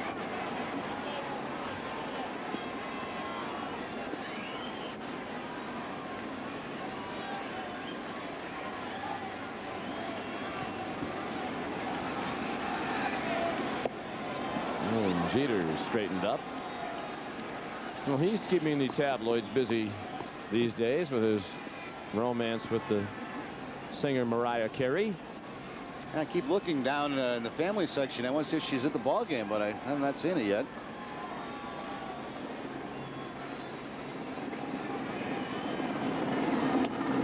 Down the line, backhanded stab by Valentin. He'll try to throw, not in time. Terrific stop by Valentin. Probably would have been better served to hang on to the ball. He had no chance to get Jeter. Mo Vaughn made a nice play at the other end to prevent that from bouncing by him and having a run score.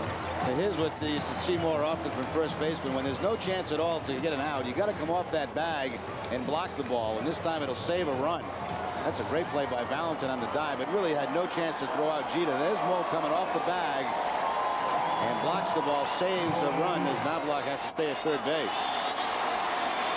So with 2 outs here in the third, the Yankees are trying to start the long comeback process. Feel like I'm back at the College World Series all of a sudden. We've had a couple of dandies the last few days. Unbelievable. O'Neill struck out in the first inning. Pedro's fanned 4. Changeup swung on and missed.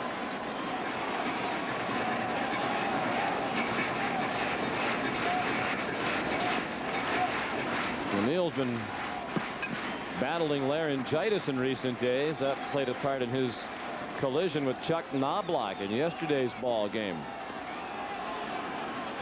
He had been concerned about his teammates' ability to hear him in those situations. He bounces it to second. Maloney backed up on it and threw him out.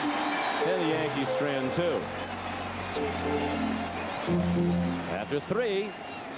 11-0 Red Sox. Back after these words from your local stations along the 68 Sports Red Sox television network. With the 11-0 lead over New York. Well, the Red Sox travel to Toronto and face the Blue Jays tomorrow night. That game on Nesson. Game time at 7. We'll conclude the road trip on Tuesday night from Sky Dome. Red Sox on deck with your host Doug Brown. Begins at 6:30, followed by Red Sox and Blue Jays over most of our 68 Sports television network. It seems the Red Sox will be taking a 2-game winning streak to Toronto as they lead 11-0 today. Troy O'Leary, first ball swinging, sends it to left center, and Chad Curtis makes the catch. O'Leary's now 1 for 3. He singled and scored as part of that 11-run third. The second baseman, Maroney. Mariano Rivera, their brilliant closer. Probably won't be needed in a save situation today. Maloney takes strike 1. Lou singled. A bloop hit the shallow center that knocked in a run. And he scored one of the 11 last inning. He grounded out in the second. Facing reliever Darren Holmes. The starter Andy Pettitte went 2 2/3 innings. He gave up 8 runs all earned on 6 hits and 2 walks. He struck out 4. He threw 70 pitches over 2 2/3 innings, 37 of them strikes. Red Sox scored 11 runs last inning without a home run. Brocious to Martinez for the out.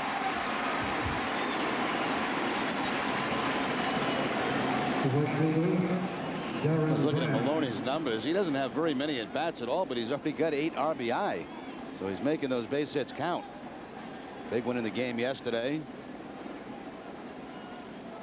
I was saying yesterday he came out to do his before the game running. He likes to run out to the outfield wall and run back. He said after he did that once, he realized that wasn't a good idea when he started getting pelted by debris from the fans here at Yankee Stadium. Rookie mistake.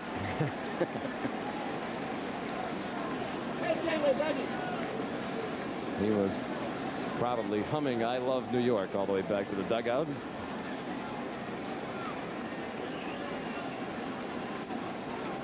The 1-strike pitch to Darren Bragg is a ball high.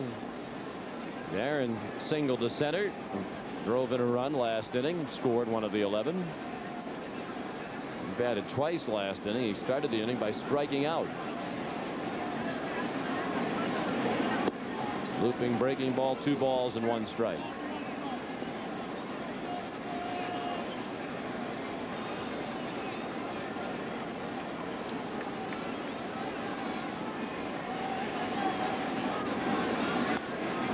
such a long third inning that Jerry Remy is already heading for the hot dogs. That breakfast was what now? About 3 hours ago, so there's something to hold you over till that plane ride. Charter flight up to Toronto.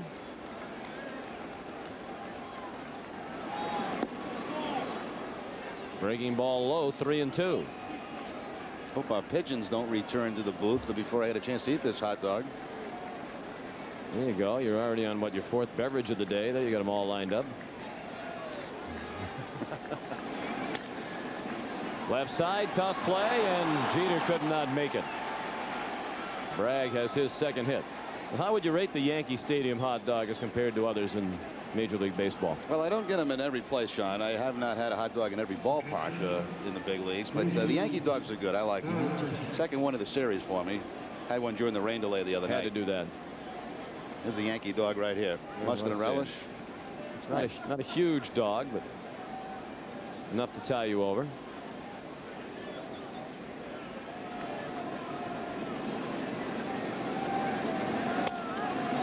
Pettitte sends a fly ball to right. Didn't catch all of that one. O'Neill the catch. That ends the inning. On to the bottom of the fourth. The Red Sox 11. The Yankees nothing. That sounds wonderful. On the 68 Sports Red Sox Television Network. Scoreboard 11-0 Red Sox lead. Log on to redsox.com and check out the newly expanded Red Sox Cyber Store. Now you can purchase the same stuff available at Fenway Park online 24 hours a day from your own home. redsox.com is also a great way to securely purchase Red Sox tickets and get the latest information and team news. Red Sox baseball. What a game. What an inning the Red Sox had in the third when they scored 11 runs. They lead 11-0. Bottom of the fourth. Tino Martinez leads off against Pedro Martinez. No relation. Middle third of the order for the Yankees. They left 2 men on last inning. Pedro misses down and in. Tino popped out to the catcher. Pettitte in foul ground near the Red Sox dugout. Back in the second. Glenn Wilburn of the Red Sox Public Relations Office tells us that the 11 runs in one inning, the most the Red Sox have scored in an inning since August 21st of 1986, when they scored 12 times in an inning at Cleveland, the old ballpark. That's lined to center, and Lewis makes the catch. You'll recall that was a 24-5 Red Sox win. They scored 12 in the 6th inning of that ball game. So it's the most runs in an inning for the Red Sox in nearly 12 years.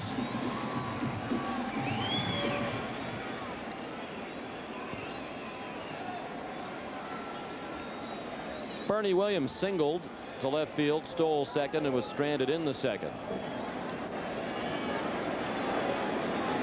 And he'll be followed by Darryl Strawberry. Martinez finds the corner, strike one.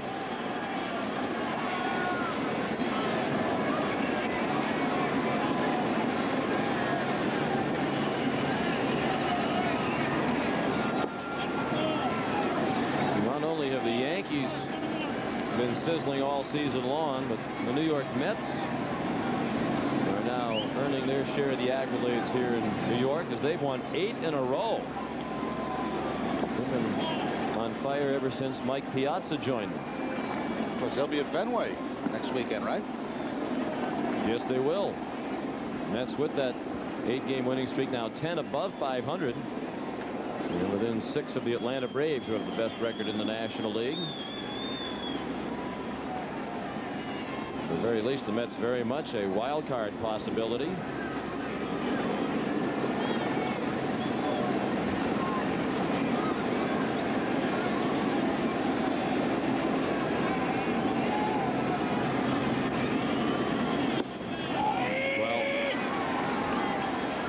Here at Yankee Stadium are very nice. There's the wild card situation. The Mets lead in the National League by a game over the Giants.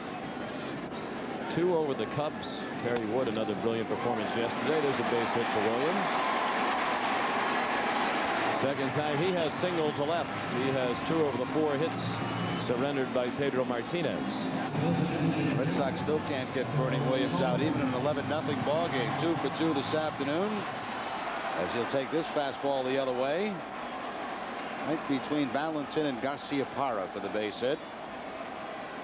Was this some kind of a joke, or is this for real? I don't know why they think we'd be interested in this, but the Yankees have sent us Yankee caps into the booth. Is it hat day today? It must be. I don't know, unless they're just giving them to us. Oh, look at this. Mine signed by Bucky Dent. Strawberry takes the ball in the dirt. You want mine? No, I don't. No, it's okay. There are the hats. Sure. Strawberry in the hole. Maloney will go to first for the out. 2 down. Bernie Williams to second.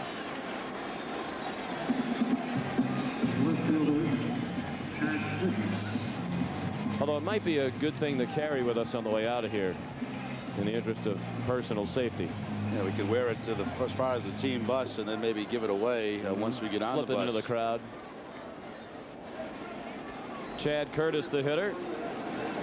He struck out swinging in the second.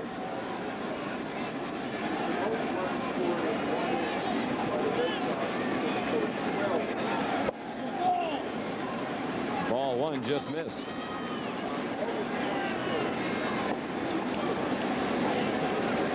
Red Sox lead 11-0. They about hit the Yankees 10-4. Neither team has made an error. Curtis hits it in the air along the right field line. 3 Red Sox there. Maloney actually hip checked Vaughn into the tarp, and they could not make a play. Now this is getting out of hand now. This is the second day in a row Maloney's knocked Vaughn over on that top. It happened in the game yesterday, and this looked more like a clip this time than anything else. Not much foul territory down that first base line. That's 15 yards, isn't it? Yeah, that was clipping. Should be a yellow flag on that play. Maloney must be solidly put together for his size, because that's tough to do, knock Mo down.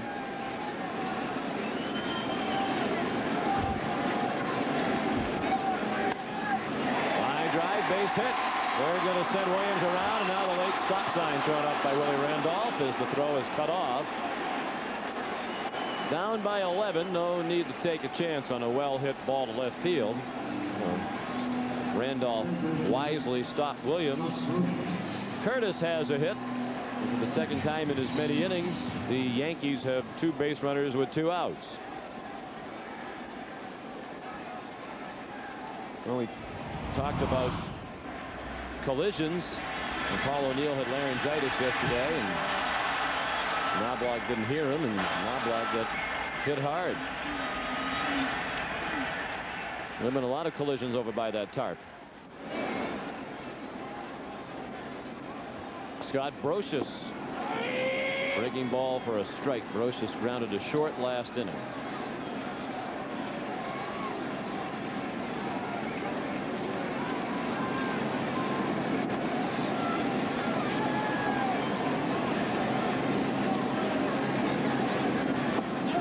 In the dirt, dug out by Veritek.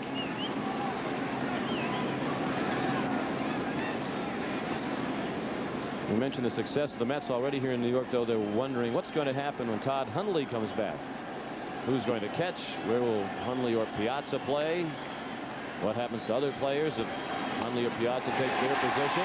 Line to left, that's a hit. Little flare that fell in front of O'Leary brought home Williams, and the Yankees are on the board. It's 11-1. Brocious is having a big year. Well, we talked about keeping the fire for Martinez, making believe it's a 0-0 game. Since the 11 runs, he's given up 3 hits in this inning and 2 last innings, so 5 hits total since the Red Sox have given the 11-run lead. Brocious with the base hit to drive in a run, his 30th RBI, and this all coming out of the 8th spot in the batting order, hitting close to 340 with 30 RBI. The Red Sox lead 11-1. Joe Girardi looked at ball 1. Been up and down the last couple of years for Brocious.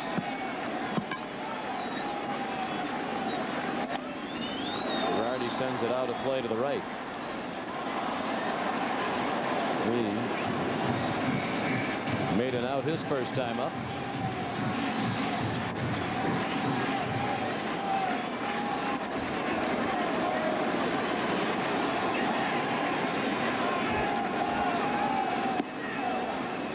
talk about Brocious. Last year for Oakland, he had 203, and the year before that, he had 304.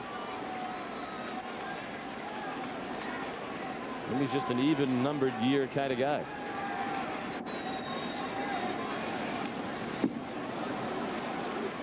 Well, whoever did the scouting for Brocious did a heck of a job.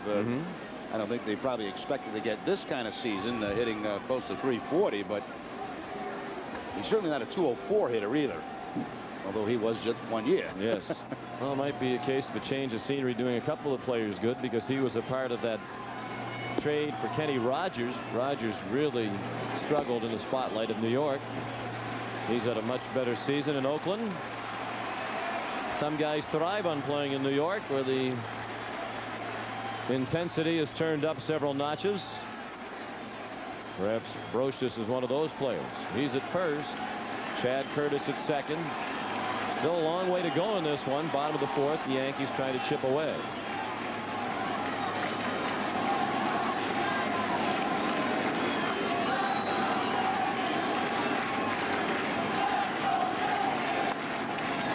Going on the 3-2 pitch. Garcia-Parra goes to first for the out. 1 run in the fourth for New York. After 4, the Red Sox 11, the Yankees 1 on the 68 Sports Red Sox television network. Sox lead 11-1 as we head to the 5th inning.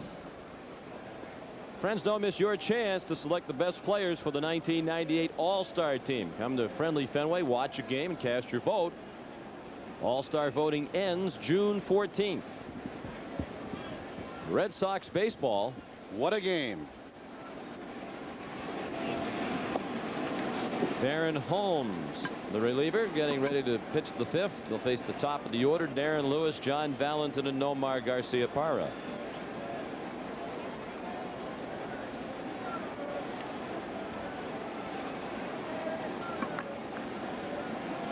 Seattle leads Tampa today 7-2. They're in the 6th in St. Petersburg. Minnesota leads Anaheim 5-0 in the 4th. Oakland 4, Kansas City 1. Out in Kansas City in the middle innings, Lewis walked twice.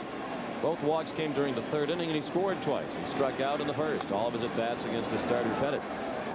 How about Randy Johnson the other night? All those scouts at the ball game in Tampa to watch him pitch. Lots of trade rumors swirling around. He goes out there through a couple pitches 100 miles an hour. Seems like this year his performances depend strictly upon his motivation.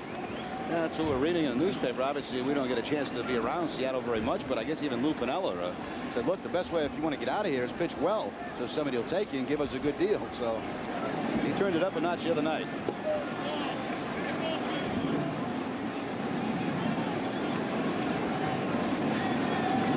Talk here in New York about the Yankees possibly getting Randy Johnson, but it doesn't seem likely. Well, if I were the Yankees, I certainly wouldn't give up Andy Pettitte, despite what happened today, to get Johnson, who might just stay for the rest of this year. Paul O'Neill has the fly ball and right, 1 out. And how much better is Johnson than Pettitte anyway, and to run the risk of having him just for the end of this season wouldn't seem to make much sense. But we are in the era of you do almost everything you can to win right now. Mets decided it was worth giving away 3 top prospects. Even though it was possible they might just have Mike Piazza for 120 games. A lot of factors too, especially here in New York. You get the Yankees in first place, getting a lot of the headlines in the early season. Now the Mets make the big deal for Piazza. They're controlling the back page now, so sometimes it's more than even just winning the games, especially here in New York. 1-1 the count on John Valentin. He's had a perfect day. 2 walks and a single. He has scored twice. He scored twice during the 11-run 3rd. 11 runs, 10 hits for Boston. 1 run, 6 hits for New York. Well hit ball and right. O'Neill back by the warning track. 2 outs. Breeze looks like it's knocking the ball down on balls hit in the air to right. See the flag blowing across the field from right to left. It's interesting, Sean, playing here for a number of years. Seems like the wind has very little effect on the baseball because the stadium is so high and the outfield section is enclosed, you know, where the scoreboards and everything are. So But it does look like today, though, the ball is being knocked down some going to right field.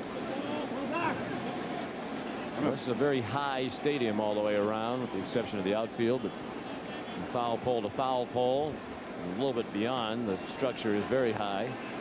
You see that some clouds are moving in. There is the possibility of showers here late in the afternoon. Garcia-Parra hits it into the right field corner. The Red Sox go in order on 3 fly balls to Paul O'Neill in right. After 4.5, the Red Sox 11, the Yankees 1. This is the 68 Sports Red Sox Television Network. Storm King Highway cost $108 million. Route 106 cost $32.5 million. The BMW 328i cost an affordable lease with scheduled maintenance included. So now you can own the road without spending a fortune. Stop dreaming. Start driving. BMW. Test drive the ultimate driving machine at your Massachusetts BMW retailer. Troy Aikman is back to pass. He's looking, look out. Oh, Aikman goes down. He had a man wide open. What was he thinking? Brute. It's all part of the game. All right, guys. Same play. This is cellular. This cellular. This cellular. This is OmniPoint. This is OmniPoint. This is OmniPoint. Introducing OmniPoint, a 100% digital system so advanced there's absolutely no static. No static. And so superior there's no contract. No contract. Molly, wanna?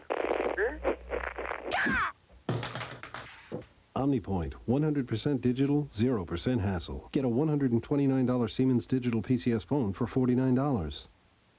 It's time you drive to Sears. It's our tire extravaganza. Get major deals on brand name tires like the Road Handler Touring AS. Buy 3, get 1 free. Our tire extravaganza ends soon and time flies, so get in, get tires, and get rolling. Sears Auto Center.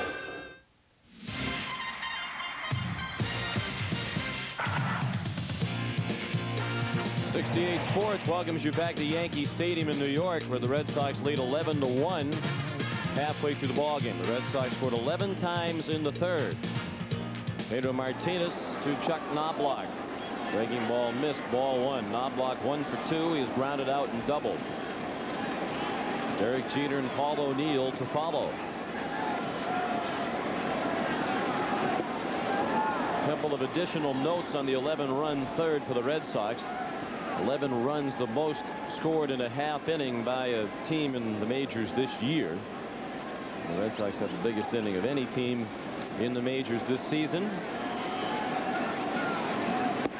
And the 11 runs in 1 inning, the most allowed by the Yankees in 1 inning since July 2nd of 1943. And the New York pitchers gave up 12 runs in the 4th inning of a 12-0 loss at Cleveland.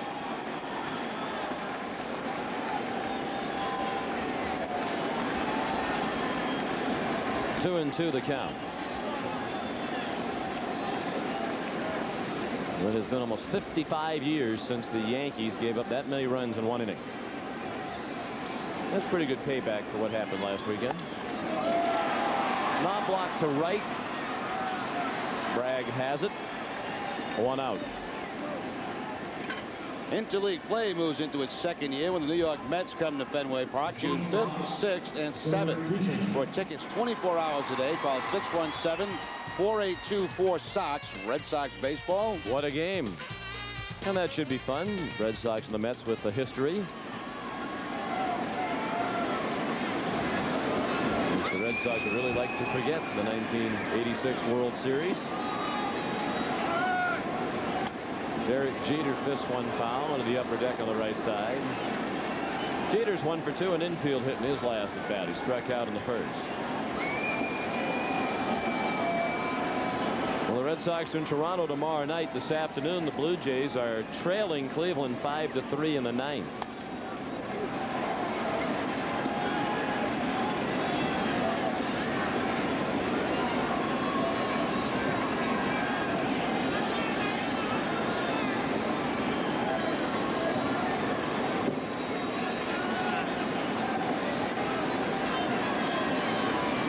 The 0-2 to Jeter.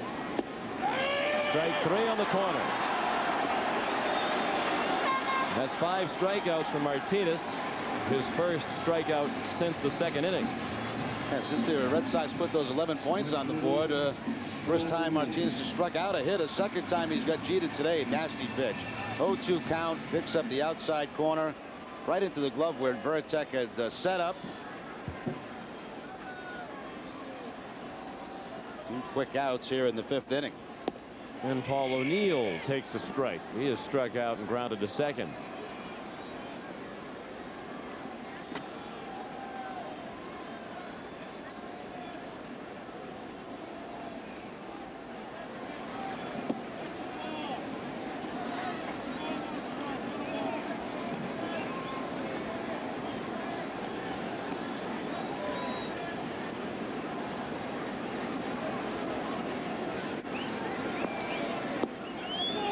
Just missed. It's tough to figure Jim Joyce back there behind the plate today. At times it looks like he's been generous to the pitchers. At other times they've thrown pitches that look to be right there that haven't been called strikes. And that's a foul tip into the middle of Pettitte. 2-2. Yeah, we've got to see third base umpire Ted Barrett umpire a number of games behind the plate now, and I think he does a great job. Yep. Behind home plate. Pretty big strike zone. He doesn't take any gruff from hitters or pitches. Well, nor should he. He's a former boxing sparring partner of some of the top boxers. And those looks pretty straight too, huh? Yeah.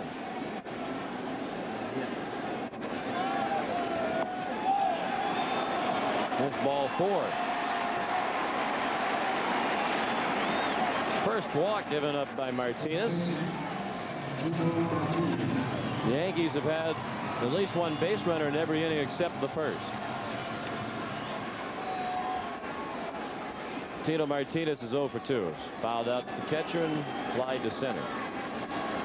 Red Sox lead 11-1. They try to earn a split of this 4-game series.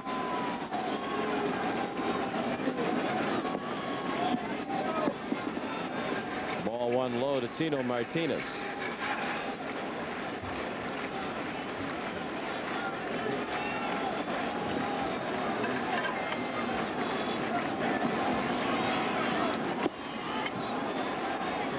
Well, Dan Duquette has said there are irons in the fire. Red Sox might be looking to improve themselves in the short run. Pitching would be the obvious area in need of improvement.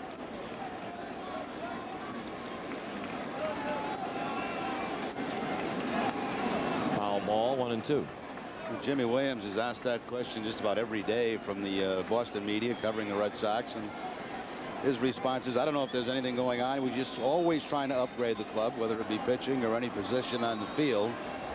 Seems like everybody here early in the season, we're just going to be into June tomorrow, right? Everybody looking for more pitching.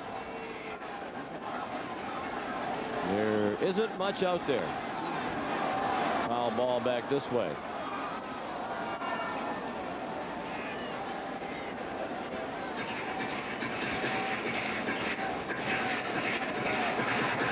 Get to a spot in the season where some of these ball clubs are out of obviously the pennant race or even the wild card race, and that's when they start to think about dealing some of their starting pitches or relief pitches they may have on their ball club that other people would have interest in.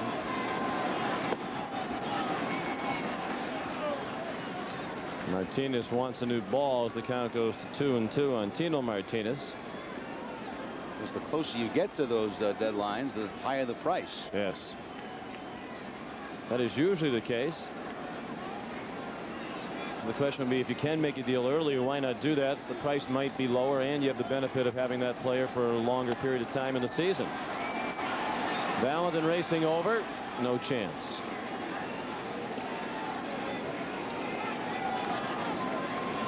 Come on, Tino.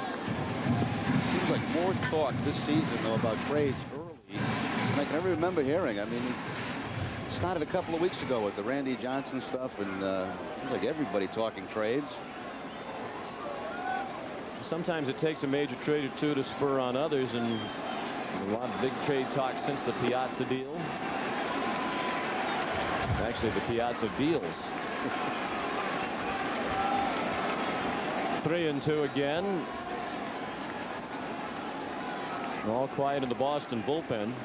Bullpen members were starting to feel like they were in the movie Groundhog Day, where the same thing was happening over and over again. So Saberhagen gave him that great performance yesterday. Martinez strikes out Martinez to end the inning. And the Yankees strand another. They've left 6 men on after 5. 11-1 Red Sox. Back after these words from your local stations along the 68 Sports Red Sox television network.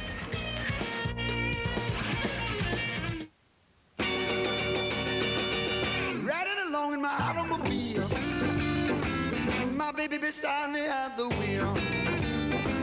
We're cruising and playing the radio with no particular place to go.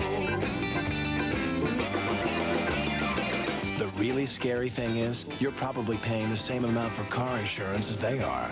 But at AIG, we... Yankee Stadium, the Red Sox lead 11-1 as we head to the 6th inning. This game summary is brought to you by your New England Subaru dealers. Subaru, the beauty of all-wheel drive. The Red Sox scored 11 runs in the 3rd inning today, the most they've scored in one inning since 1986, when they scored 12 in an inning against Cleveland. Nomar Garcia-Parra 2 for 4. He's knocked in 3 runs. Pedro Martinez has allowed 1 run on 6 hits and a walk through 5 innings while striking out 6. Game summary brought to you by your New England Subaru dealers. Mo Vaughn is the batter. He's the only Red Sox starter today who has not scored a run. But he has driven in 3 runs. 2 with a single, the other on a fielder's choice. He's 1 for 3. Struck out in the first. 1-0 on Vaughn, facing reliever Darren Holmes, who retired the side in order last inning on 3 fly balls to right. The last 4 Red Sox batters have been retired on a fly ball to right, as Jason Varitek ended the 4th that way. Little pop-up, could be in a problem spot. No, Brocious, a nice running catch back to the infield, and a backhanded catch of it. Brocious really covered a lot of ground to get this pop-up. Once they play Mo off the line, he's almost like in a shortstop position, and he'll go back and make the over-the-shoulder catch for the first out of the inning. He's had a heck of a year, both offensively and defensively. He's got a high error total, 8 on the season, but he's played pretty well down there. Jim Leyritz takes ball 1 low. He's 0 for 3, but picked up an RBI when he reached on the fielder's choice. In the 3rd, he scored a run.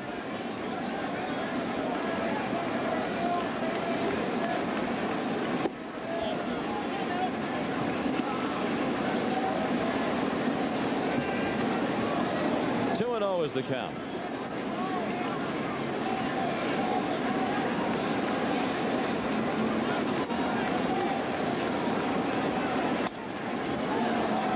Now the play into the upper deck. Well, never have 55,000 at Yankee Stadium been as quiet as they have been today. It's like a college basketball game, right? Take the crowd out of the game Take early. them out of it early. That's what has happened here.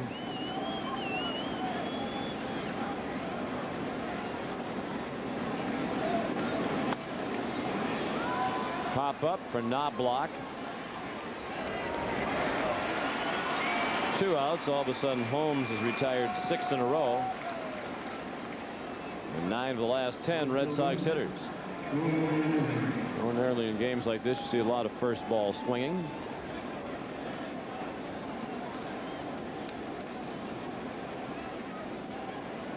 Well, Knobloch having quite a conversation with the second base umpire John Hirschbeck. First ball swinging, O'Leary sends it out of play to the left. What a change for Knobloch. All of his career with the Minnesota Twins the last couple of seasons. Of course, they really struggle. They've had a tough time putting folks in the Metrodome to watch games, and here you are now a Yankee. It's a great tradition the Yankees have, playing in front of 55,000 people a couple times a week. O'Leary to center, and Bernie Williams is there. Holmes has another easy 1-2-3 inning. After 5.5, still 11-1 in favor of the Red Sox on the 68 Sports Red Sox television network. The 6th, the Bo Sox, the official booster club of the Boston Red Sox, will sponsor 10 youngsters between the ages of 8 and 15 to attend former Red Sox second baseman Mike Andrews' baseball camp for the week of July 12. Just write a letter to the Bo Sox Club explaining why you would like to attend and send to Bo Sox Club Baseball Camp Contest, 4 Yorkie Way, Boston, Mass. 02215. Entries must be received no later than June the 8th. And that's coming up. Only a little over a week to get those entries in. How many words or less?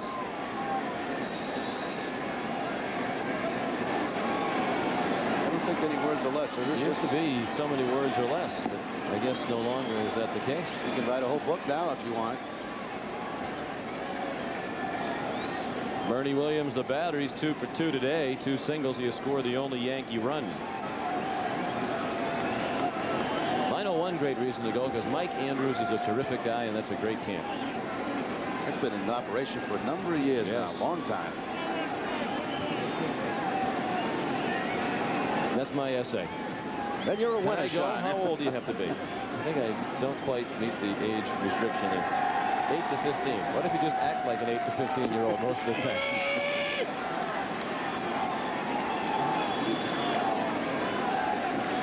One and 2 is the count. Bernie Williams, Darryl Strawberry, Chad Curtis coming up. One if some of the fire went out of Pedro with this big lead. He came out throwing BBs, but he hasn't been as dominant since the Red Sox got him 11 runs. I think that's probably the case. He was seemed to be all fired up those first couple of innings. Had 4 strikeouts in the first 2 innings. Then after the runs went a long time before getting 2 more strikeouts in the 5th.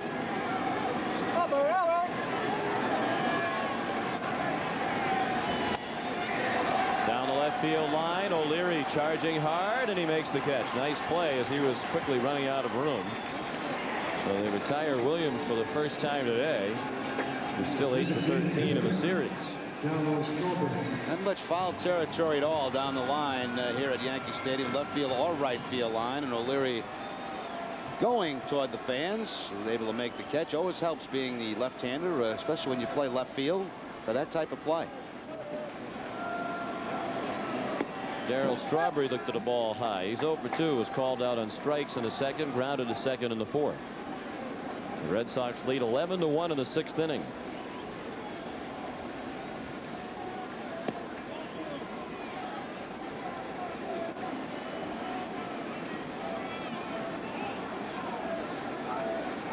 Martinez already over 100 pitches, 108. 1 out into the 6th inning.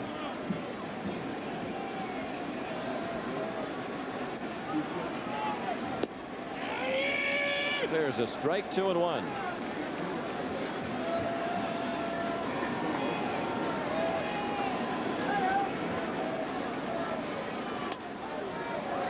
And Strawberry sends that into the upper deck left side. Even the big lead seems to take some of the enthusiasm out of the Pedro backers out there in the bleacher area. Yeah.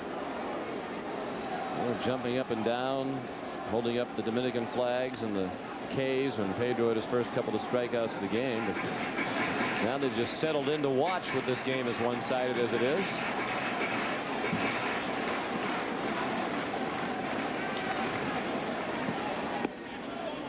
Full count now.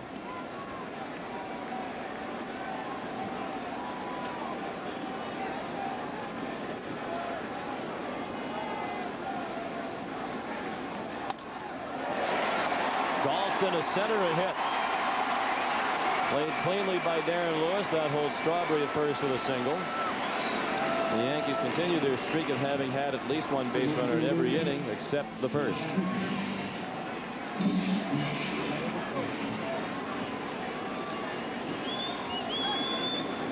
Good low ball hitter is Darryl Strawberry. This is the fastball down and in, and he picks up the base hit. He's always been a devastating hitter with the pitch that's down in the zone. So Pedro get him on a fastball away after setting him up with a lot of changeups in that first at bat. Saw John Wasden throwing in the Boston bullpen as Chad Curtis looked at ball 1. Curtis has struck out and singled to left.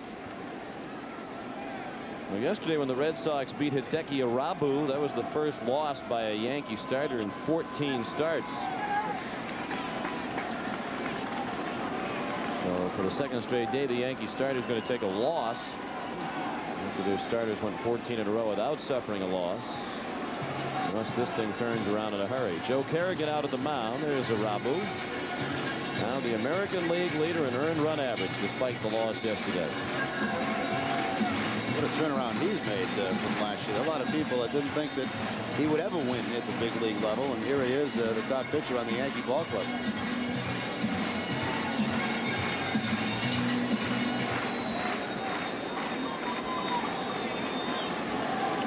Has to be difficult. Come over here, not speak the language. He's kind of a temperamental fellow anyway. Things don't go well right away. High expectations, a lot of money. You're in New York. You're pitching for George Steinbrenner.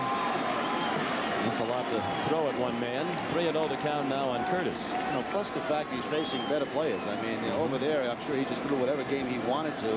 It's a little different here as far as learning the hitters, setting them up.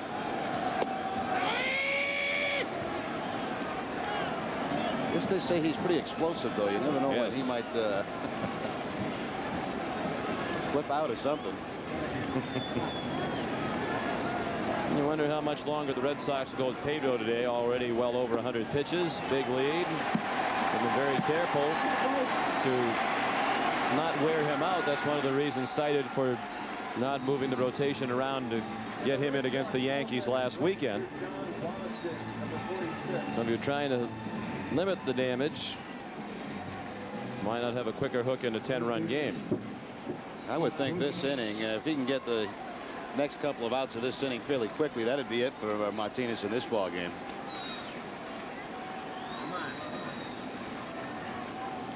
So there's so much talk about Jimmy Williams and Joe Kerrigan's decision to bypass Pedro last weekend. Not bypass him, but to not move things around to have him pitch against the Yankees. Of course, some of that was quieted when he went out and had a terrible start the next day against Toronto. He threw strike one to Scott Brocious.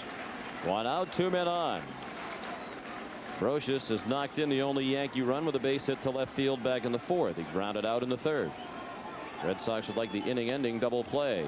That's fouled into the upper deck on the first base side. You know, Sean, it's always fun, obviously, to play against the Yankees, especially Yankees being in first place. But I'll be kind of glad when this series is over and they get refocused on winning baseball games against these other teams, because that's pretty much what it's going to come down to.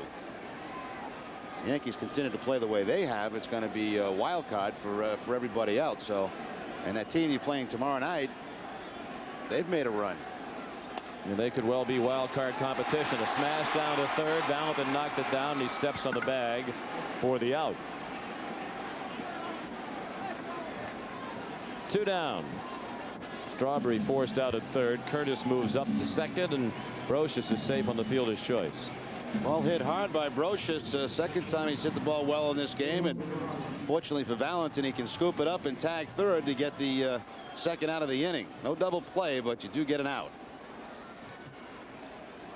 2 men on with 2 outs for the number 9 hitter, Joe Girardi. He has flied to center and grounded to short. 11-1 Red Sox in the 6th. Breaking ball low.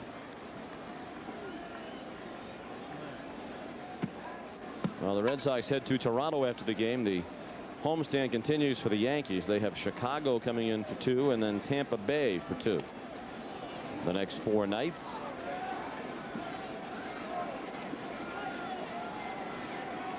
And the whole other thing too, as far as getting wins, I mean, you got to deal with that interleague play, and you got Atlanta you've got to play. You got the Mets who are playing well, so it's not going to be easy.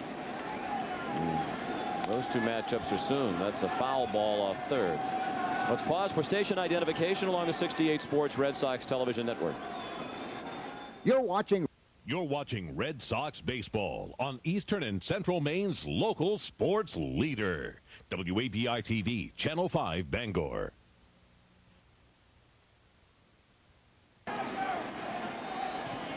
The Red Sox 11, the Yankees 1 with 2 outs and 2 men on in the New York 6th inning. Foul to the screen by Girardi. A ball and 2 strikes. With Jerry Remy, Sean McDonough, sold out Yankee Stadium, very quiet as the Red Sox have jumped out to this huge lead.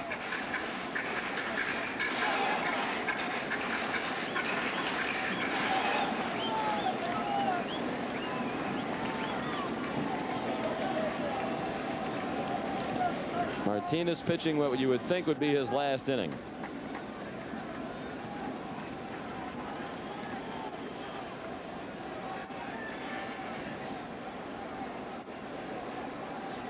The 1-2 just inside. And that's the kind, an 11-1 game, you might think the umpire would ring him up.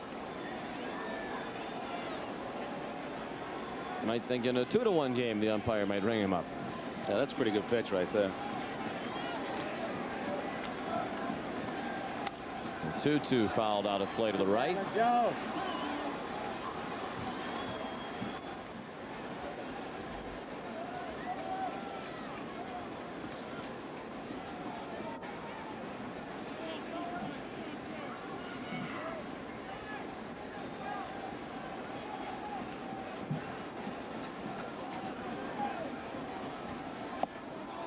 Oh, come on.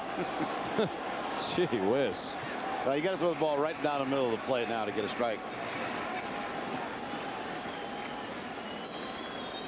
I mean, there's 2 pitches in this at bat that could have been called strikes. I don't see where that one is not a strike. It's on the corner. It's knee high. And Girardi pops it out of play.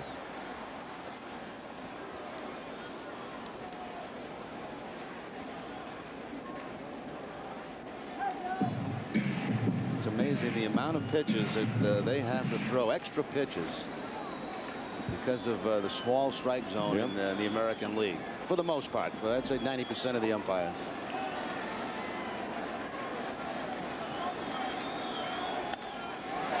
Girardi to right. Bragg retreating, and it is gone. Well, twice it seemed that Martinez had Girardi struck out. Jim Joyce didn't ring him up either time. And Girardi winds up hitting a 3-run homer just over the fence and right. Pedro just watched that one go. A couple of times Jim Joyce wound up to throw the ball out to him, and Pedro still wasn't looking back at the home plate umpire. Opposite field power for Girardi. He picks up his first home run of the season. Line drive home run up into the bleacher area here at Yankee Stadium. And that'll be it this afternoon for Pedro Martinez. He leaves with the Red Sox ahead 11-4. And it should be 11-1, and he should have been out of the inning. This call to the bullpen brought to you by Bell Atlantic. John Wasden, the new pitcher.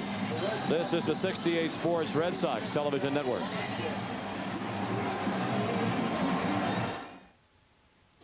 The Lexus warranty on my certified pre-owned car was the deciding factor for me.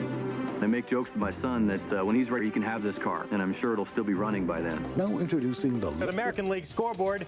It seems that the visiting teams are getting most of the runs today, and not just at Yankee Stadium. The Indians hammer the Blue Jays 8-3. That's the final. The White Sox have a big lead. The Rangers with a 7-3 lead over the Orioles. Juan Gonzalez with a grand slam. Mariners hammering Tampa Bay. The Angels have tied up the Twins, and the Athletics lead the Royals. Sports night after the game with Butch Stearns and Paul Devlin. Back to Sean and Jerry at Yankee Stadium. All right. Turned out to be an arduous outing for Pedro Martinez. He threw 131 pitches, the last of which was driven into the right field seats by Joe Girardi. So John Wasden is the new pitcher with 2 outs in the 6th. The Yankees thinking about an unbelievable comeback. They've narrowed the gap from 11-0 to 11-4. Wasden's first pitch, a ball to Chuck Knobloch. Wasden, last time he worked was against the Yankees on the 28th, 2 2/3 inning in that game. A couple of hits and 1 earned run. And the crowd's back into it.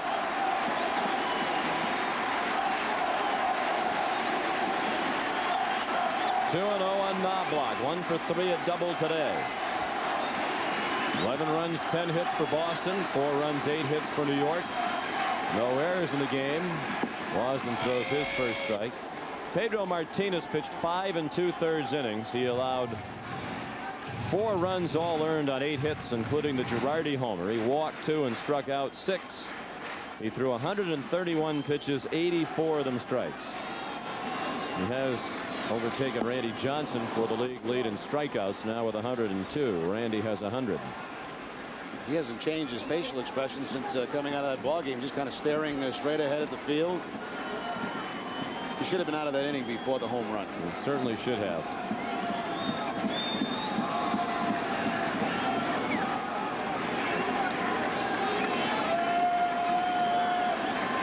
Now the 2-2 from Wasden. He struck him out. Looks like a little bit of a hanging breaking ball, and Knobloch foul tipped it into the mid of Veritek.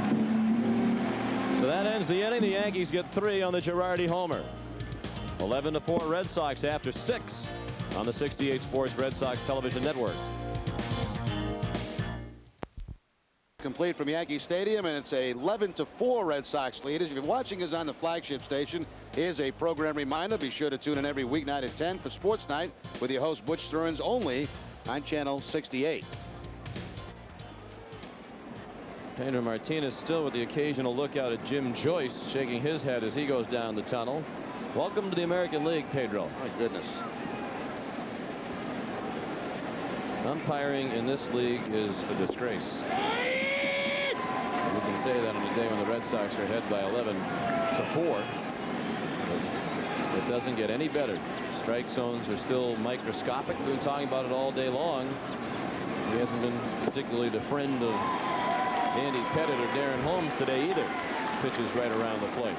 The first inning that Holmes was in the ball game, back in that big 11-run inning for the Red Sox, he threw about 3 or 4 that looked like strikes that were not called. So not just for one side. Bloomer Loney, the batter, 0-2 the count. He shoots it foul in the first base stands. Darren Holmes is retired 7 in a row.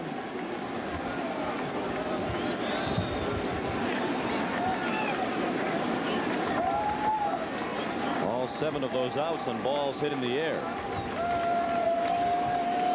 Pop-ups and fly balls. There's another ball hit in the air and well struck to left, but caught by Curtis. So Maloney is 1 for 4 out on a line drive to left to begin the 7th.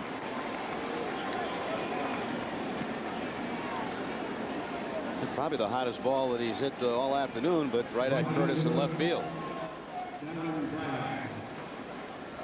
Darren Bragg, the hitter. He's had a good day. 2 for 3. 2 singles, an RBI, a run scored. He struck out back in the 3rd.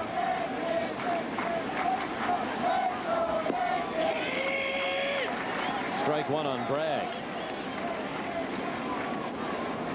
Another big crowd here at the stadium today. A sellout, 55,711. And the 4-game series between the Red Sox and the Yankees has drawn 200,244 fans. 200,244 for the 4 dates. That's the largest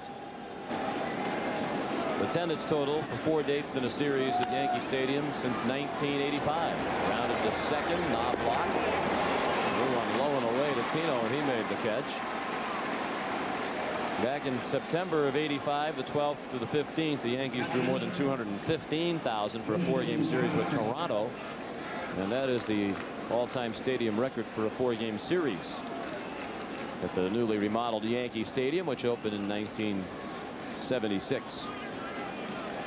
Jason Veritek is the batter with 2 down, the base is empty. Jason's had a good day, a single and a 2-run double. Last time up he flied to right. He has scored twice and has driven in 2.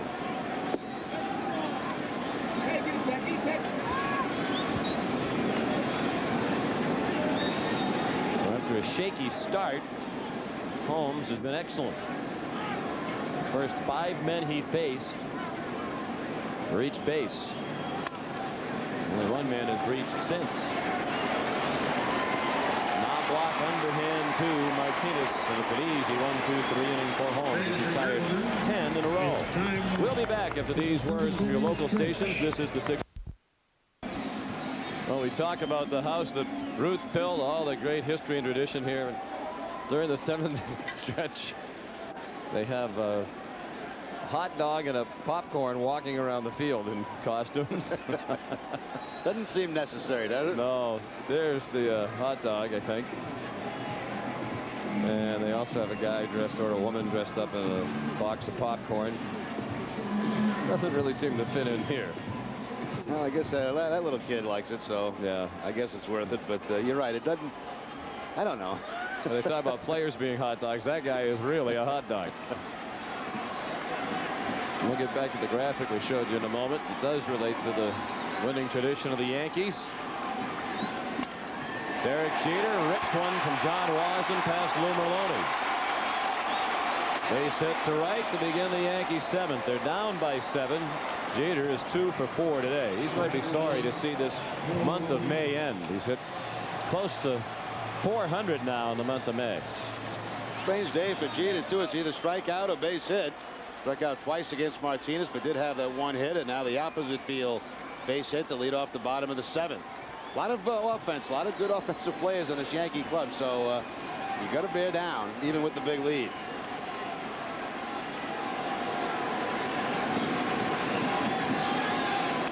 Paul O'Neill hacking at the first one. He fouled it off to the left.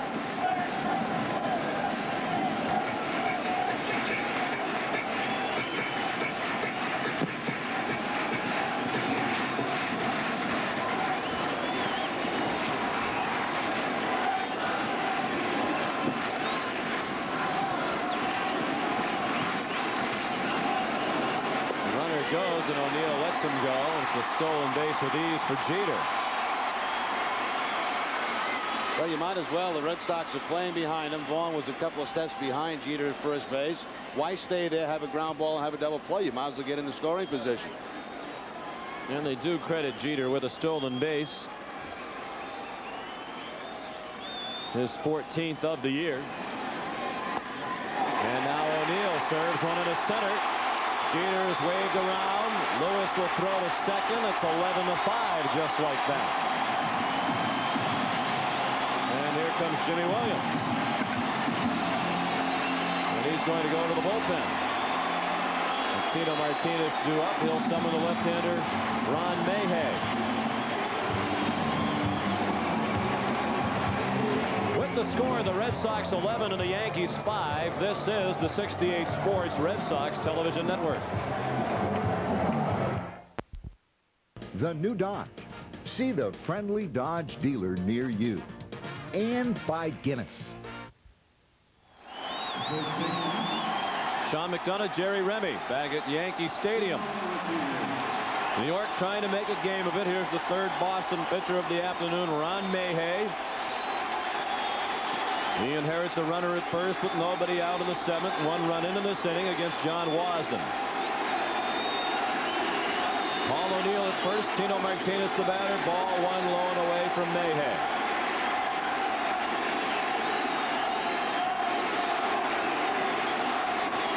Martinez struggling. 0 for 3 today. Ball in the dirt, blocked by Pettitte. Mayhew worked in the game a couple of nights ago, the rain delay game, inning in 2/3 in that game. 1 hit, 1 walk, threw the ball well. Like he was just rearing back, letting it go. Little noise going on now at the stadium. Ball 3.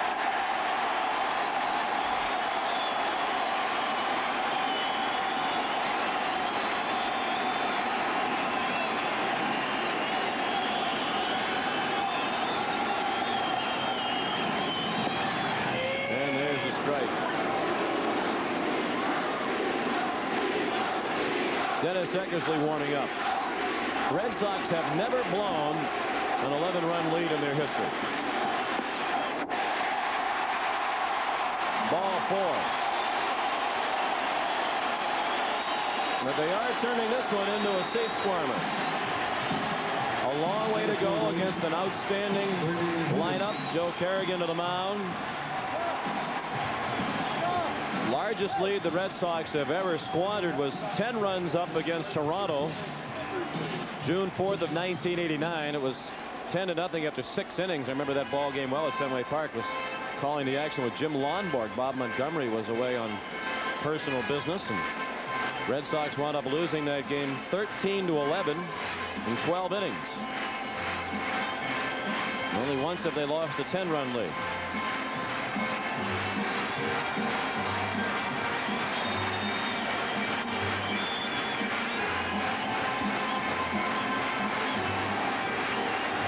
men on, nobody out. 11-5 Red Sox. It was 11-0.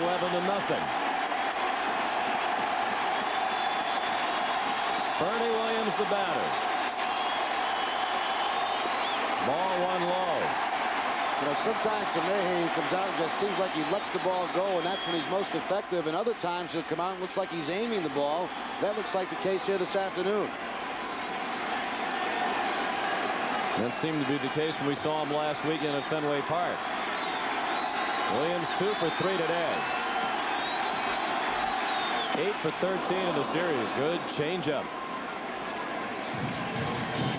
Williams a single twice, stolen a base, scored a run.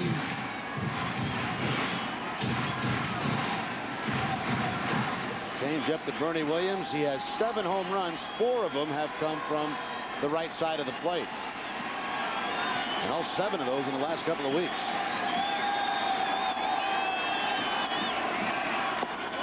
Another off-speed pitch.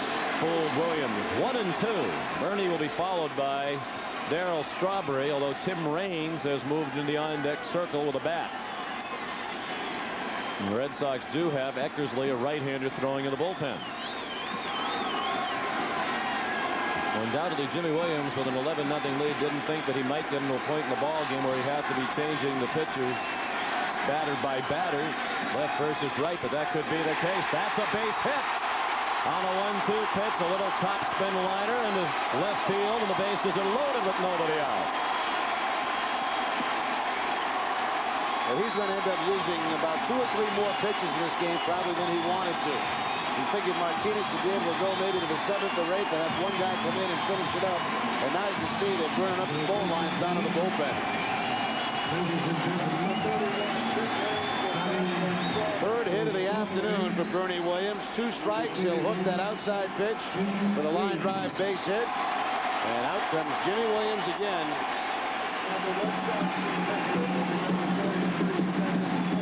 Dennis Eckersley will be the new pitcher. Tim Raines has been introduced as the pinch hitter. Mayhay faced 2 batters.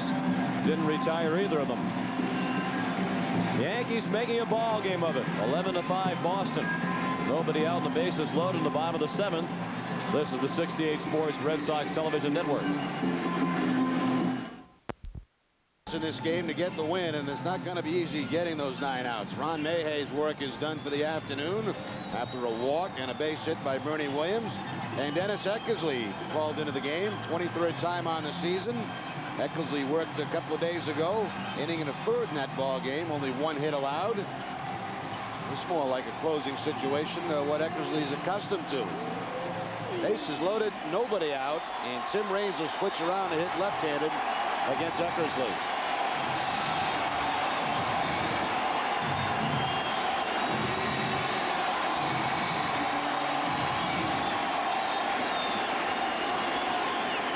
Not much difference for Raines, left versus right this year. He's at .317 from the left, .308 from the right, .313 overall. He's 0 for 6 as a pinch hitter. Batting for Darryl Strawberry. Eckersley's first pitch, ball 1 high. The Red Sox led 11-0. It is now 11-5. And the Yankees have loaded the bases with nobody out in the 7th inning. Already scored once in this inning. 5 career grand slams for Raines. Strike, borderline pitch.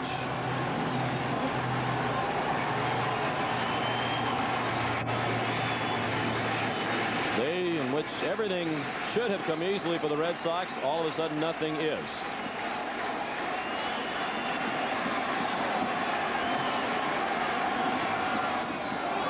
Foul to the screen. None of the previous 3 pitchers effective for the Red Sox. Well, Martinez had the whole feel of his outing changed by that Girardi homer. And it looked like the Red Sox had him struck out at least once, if not twice, last inning. Even with that, Sean, it didn't seem like he was the same after the 11 runs. He was right on target the 1st and 2nd inning, had 4 strikeouts, and then didn't have a strikeout after that till the 5th inning. Infield back at double play depth. The outfield more or less straight away for Raines. Just missed, a little bit low and away.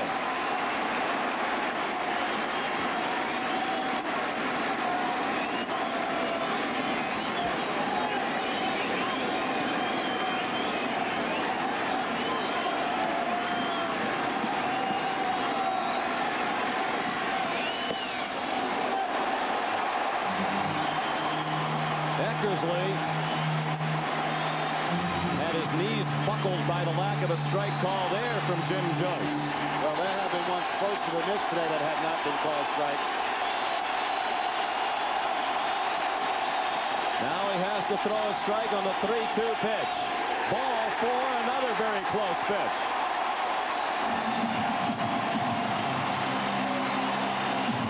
Well, after the pitch before, when Eckersley kind of buckled his knees, he was not likely to get a close call from Jim Joyce on the next pitch. See a little interplay here between Eckersley and Joyce. This is getting very ugly right now. It's 11-6. Raines picks up an RBI with a bases loaded walk, his 20th run batted into the year. Both runs scored in this inning charged to Wasden, who pitched 1/3 of an inning and gave up 2 runs on 2 hits. Ball 1 to Chad Curtis. Bases loaded, still nobody out. Now the tying run is in the on-deck circle.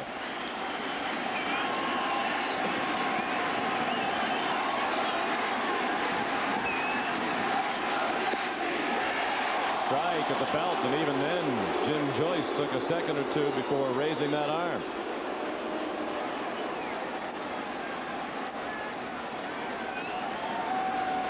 You wonder why Curtis took that pitch. That looked to go fluttering by just about belt high.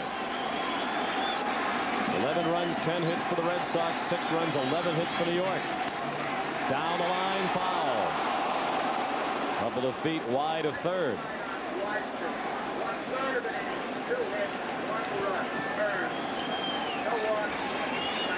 Curtis has been dreadful in his career with the bases full. A 164 hitter with 1 grand slam.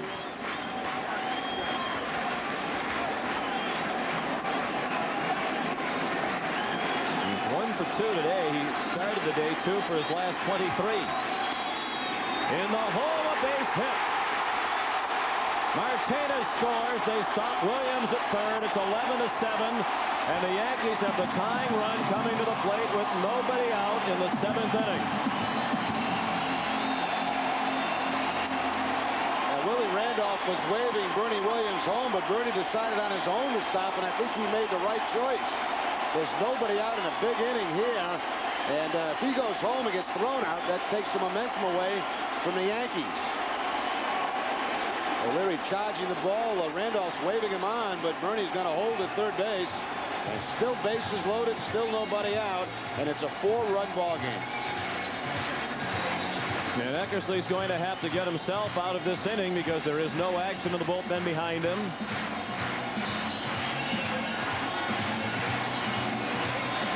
Of course, the Red Sox had to chew up Tom Gordon for 2 innings yesterday to earn the save and end the 6-game losing streak.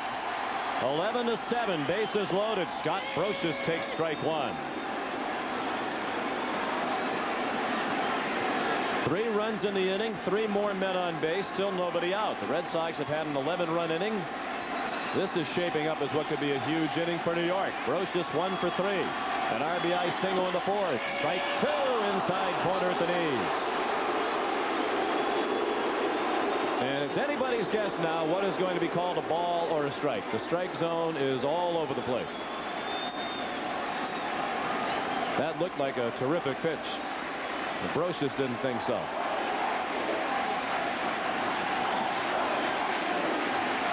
Brocious not much of a mark with the bases loaded, but the same was true of Curtis ahead of him, and he delivered a big hit. Foul ball, still 0-2.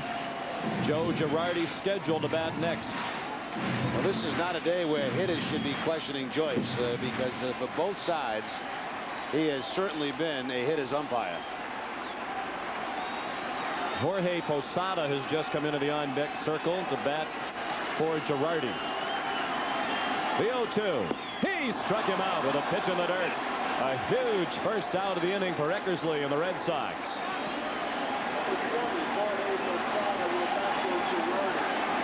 Good sinker here by Eckersley. Watch the end of this, how much it drops. Picks up a big strikeout.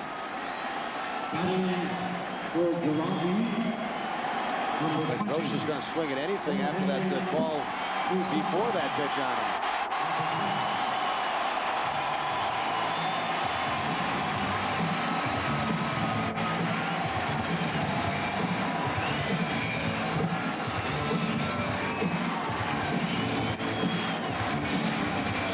Another wild one between the Red Sox and the Yankees.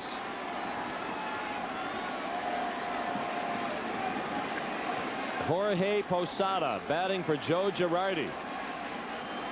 Girardi hit a 3-run homer last inning that got the crowd back into the ballgame. That made it 11-4. Posada's seen more of the catching time for New York. He takes the ball high. He's a switch hitter. Batting .255 overall, .237 from the left. How'd you like to be Girardi? You hit a 3-run home run off Pedro Martinez in your last at bat, then you pinch hit for. Posada has home run pop, 6 homers, 5 from the left. He takes a strike, 1-1. He is the 8th batter of the inning. Still just 1 out. The infield remains back at double play depth. The outfield is playing Posada to pull. With the exception of the left fielder O'Leary, Posada has all kinds of room in left center field. Eckersley's 1-1. Great stop by Maloney to Garcia Parra. Double play! What a play by Lou Merlone!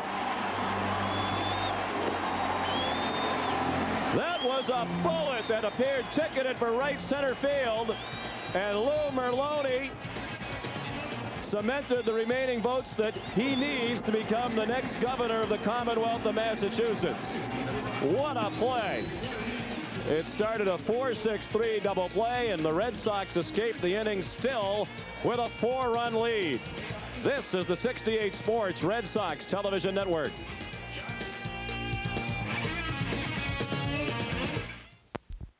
Plays, and this is the biggest right here by Lou Merlone, making a fantastic diving play to start the double play. Here's the hard hit ground ball by Posada. Merlone outstretched to his right. The underhand flip to Nomar, and they will complete the double play and get the Red Sox out of big, big trouble. That ball gets by Merlone. It's at least an 11-9 ball game, and still only the 1 out in the inning. Huge defensive play in this game. Might be an overstatement, Jerry, considering all the huge plays the Red Sox have had already this season, the big hits, the great defensive plays, the clutch pitching performances, but that might be the biggest, maybe the biggest that anybody will make all year, because if the Red Sox blow this game, that could be the kind of devastating loss from which a team does not recover. I'll tell you, 9 outs they had to get in this ball game. They gave up the 3 runs in the 7th. They still got to get 6 more outs against a very good offense. And that inning had, like, 6-7 runs written all over it. So that is a huge defensive play. Still 6 more outs to go. Jorge Posada remains in the ball game as the catcher after being robbed of the hit by Merlone, and it's a new pitcher. Darren Holmes retired the last 10 men he faced. He's been removed and replaced by Jeff Nelson. Nelson worked in the ball game yesterday. That was his 26th appearance, and that came against the Red Sox, pitching a perfect 9th inning. Had a couple of strikeouts. Did Nelson, of course. He just finished his suspension and that scuffle they had with the Baltimore Orioles. Well, you're right, Sean, about this game. I mean, you blow an 11-0 lead to the Yankees. It would take a long, long time to get over that one. Mo Vaughn's been stomping around in that dugout, yelling and screaming. I don't think he likes the way this thing is going. Talked earlier about the Red Sox perhaps sending a statement back to the Yankees answering those drubbings they took last weekend. Well, whatever statement they were trying to make has been significantly diminished by the way this ball game has turned around. Well, they stopped hitting. They got the 11 runs in the 3rd. Since then, what have they got? 1 hit? Bats went to sleep. Sometimes you think you have enough, and ordinarily when you're ahead by 11, that should be enough, but not with the way the Red Sox have been pitching lately. Darren Lewis with a base hit to greet Nelson. That's his first hit, but he's been on base 3 times today with 2 walks and 2 runs scored.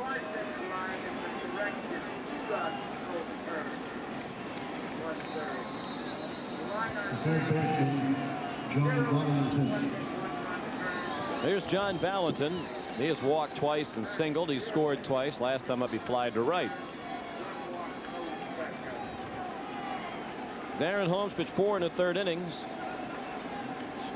Gave up 3 runs on 4 hits. Walked 2. Did not strike out a batter. First 5 men he faced when he entered the game in the 3rd reached base, and the Red Sox had only 1 base runner thereafter. Tom Gordon starting to stretch in the bullpen. And these performances by the others, members of the pitching staff, if they continue, they're going to wear out Tom Gordon by the All-Star break at the rate they're going. That's Jimmy Williams. I said, you're going to be able to use him today. I think he made 30-some pitches in the ball game yesterday, pitching 2 innings. He said, well, if at all, it's going to be just for 1 inning. And he said, I'll have to check with Gordon on that. Lewis is out. A very high tag by Knobloch, and Jimmy Williams is going to argue the play. He tagged him up around the head, and his feet were around the bag. John Hirschbeck waved Lewis off as he protested. Jimmy doesn't argue very often. Nor does Darren Lewis. No, that's for sure.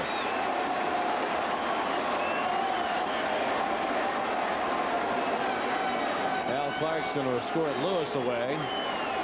Looked like Lewis got a very late start away from first base, but the throw was high. It looked like the tag was high up around the head. Well, on the shoulder, the back thereof. Now Lewis is going to argue that his foot was on the bag when that tag was made on the number 20. And he may have an argument with this. Watch how Knobloch's got to go up. Now he's going to slap number 20 on the bag. But the question is, was Lewis' foot on the bag? This should be a better angle to see that. I think he's out. That's a good call. Yes, it was. That's a good call in that angle. Yeah, he looked out there too.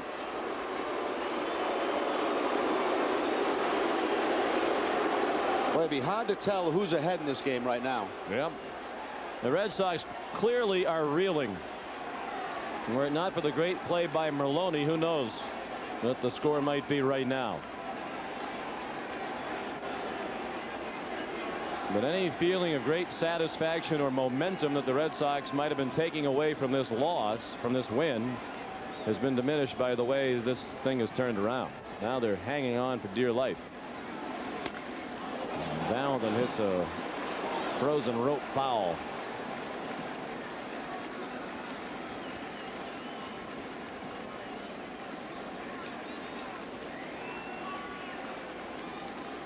I don't like what Hirschbeck did there to Darren Lewis. I mean, not that Lewis was right, but don't wave a guy away. Let him have his say. That's right. And then you go up and say to him, look, you had your say. Please turn around and go back to the dugout. If he doesn't, you throw him out of the game. But why do that right away? Because these guys, in addition to not being very good at their jobs, are combative and arrogant. And they do more to cause problems on the field than they do stop them. Now, if you have a guy that's constantly on umpires all the time, you get tired of that act too, so I can understand it from an umpire's point of view. But Lewis, he never says a word to any of them. Well, that's right. Joe Kerrigan chatting with Dennis Eckersley. No action in the Boston bullpen right now. It seems Eckersley will come out to begin the bottom of the 8th. The Yankees at the top of their order coming up. Nomar sends one right through Nelson into center field. Valentin will stop at second as Williams fielded the ball cleanly. That caught stealing is a big play. It's the only out of the inning. Red Sox have 3 hits in the inning. First and second with 1 out. Joe Torre wants to stay close in this one, so he goes to the mound to summon the left-hander Graham Lloyd. Well, this ball game already past the 3-hour mark, and it's going to be going on for quite a while. We'll be back after these words from your local stations. This is the 68 Sports Red Sox Television Network. Echo, quality lawn and garden. Sox lead as we have another new pitcher in for the New York Yankees. Well, the Red Sox host a new team from Tampa Bay, the Devil Rays, for the first time in a weekend series, June 12th, 13th, and 14th. For tickets 24 hours a day, call 617-482-4SOX.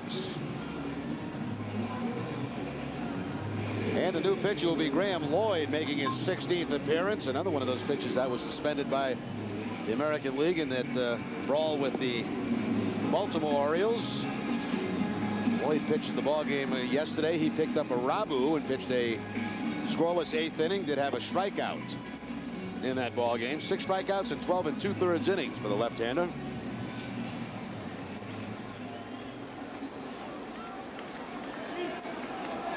Here comes Mo Vaughn. We saw the tail end of Mo stomping around a little bit in the dugout. From what we are told, he was really very animated and upset when the Red Sox came off the field after Maloney's big play.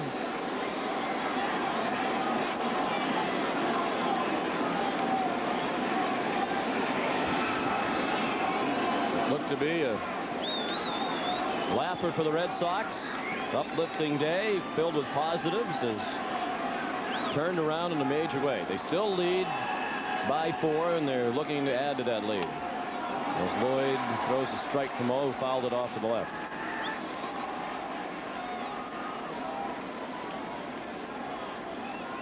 How productive is something like that, Jerry? You come in, the ball game is going such as it is, and the guy on your team regarded as a leader apparently is hollering and screaming. Well, I think it's a lot of frustration. You got to take it from who it comes from, you know. But this has been embarrassing for the Red Sox. It's 11-0. You know, all of a sudden you're one play away from having this, you know, an 11-9 and 11-10 game. And somebody's got to come in and say something. And I guess it's got to be a guy like Mo Vaughn. Now he has a chance to back up some of what he said by maybe driving in a run here. Well, I think that's the important factor, too. I mean, we mentioned earlier in the month of May, he's at 115 with men in scoring position, so he's got to back it up with his own performance before he can go screaming and hollering at others. Lately, he hasn't done that. 1-2 the count. Vaughn today has driven in 3 runs with a 1-for-4 day. Single to knock in 2 in the 3rd. Picked up an RBI when reached on a fielder's choice earlier in the inning. He's batting with Valentin at 2nd and Garcia Parra at 1st. Nomar's at 3 hits today. Vaughn reached for it and pulled it foul. You know, you can be one of those guys that comes in and yells in the dugout, yells in the clubhouse, but you better not have any skeletons in your closet, because then guys don't respect that. And Vaughn is considered a leader on this ball club. He'll be followed by Jim Leyritz. 11 runs, 13 hits for Boston, 7 runs, 12 hits for New York. In the 8th inning, Mo pops it foul and out of play to the left.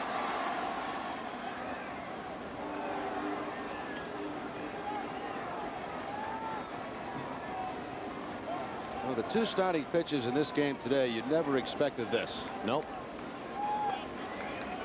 If you joined us late, Pedro Martinez and Andy Pettitte started. Pettitte had a major struggle, lasted just 2 2/3 innings. Martinez pitched 5 2/3, gave up 4 runs, the last 3 on a home run by Joe Girardi just before he left. In the hole, Knobloch has to go to first for the out. So the runners move up. Valentin the 3rd, Garcia Parra at 2nd, but now there are 2 outs. We'll see if they pitch to Jim Leyritz with first base open. Troy O'Leary on deck. Looks like they are going to walk Leyritz, put him on first base, load the bases, and take their chances with the left-handed hitter.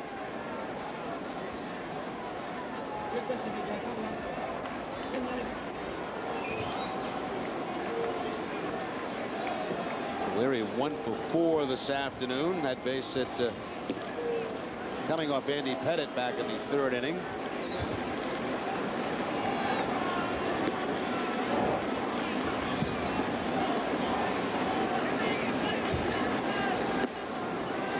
And Leyritz is aboard on the intentional walk.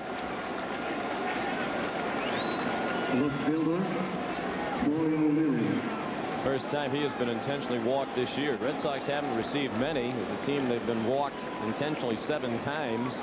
4 of those to Mo Vaughn. Well, here's O'Leary with the bases loaded.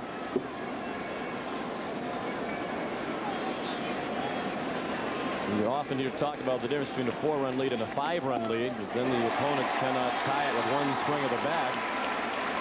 O'Leary would like to push the lead beyond the 4 runs where it currently stands. 1 strike on Troy. They can't be comfortable in an 11-run lead. Nope. Not today. Routine ground ball to second, gobbled up by Knobloch. A low throw. He's had a couple of throws reminiscent of Steve Sachs in the last couple of innings, but Martinez has saved him a couple of times. So Lloyd does the job. Red Sox 3 hits in the inning, but they do not score. Eckersley back on the mound, leading by 4 on the 68 Sports Red Sox Television Network. Red Sox on deck comes to you 1/2 hour before each Red Sox game on the 68 Sports Red Sox Television Network.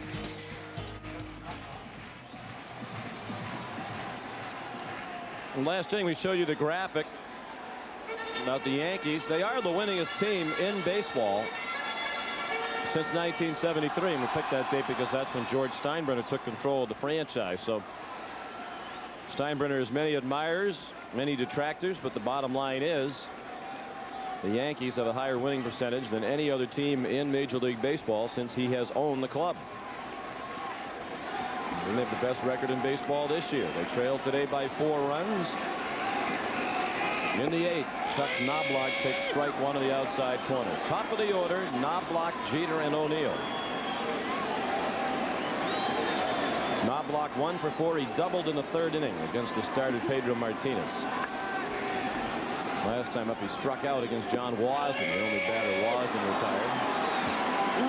Wasden pitched a 1/3 of an inning, allowed 2 runs on 2 hits. He had 1 strikeout. Ron Mayhay pitched 2 batters. Did not retire either of them. He gave up 1 run on 1 hit and a walk.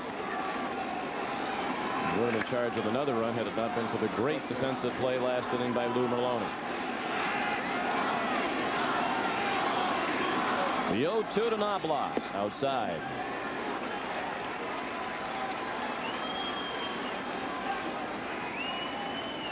There is action in the Boston bullpen behind Eckersley. Jim Corsi is throwing.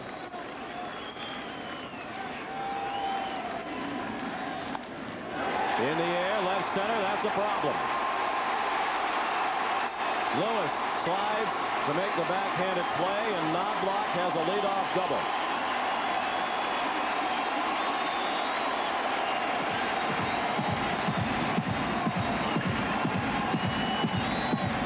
What a series for Knobloch. Both series, the one last weekend at Fenway, and of course here at Yankee Stadium. Down 2 strikes, but he'll find the gap in left center field for the leadoff double. So the Yankees trying to pick up right where they left off to end the 7th inning.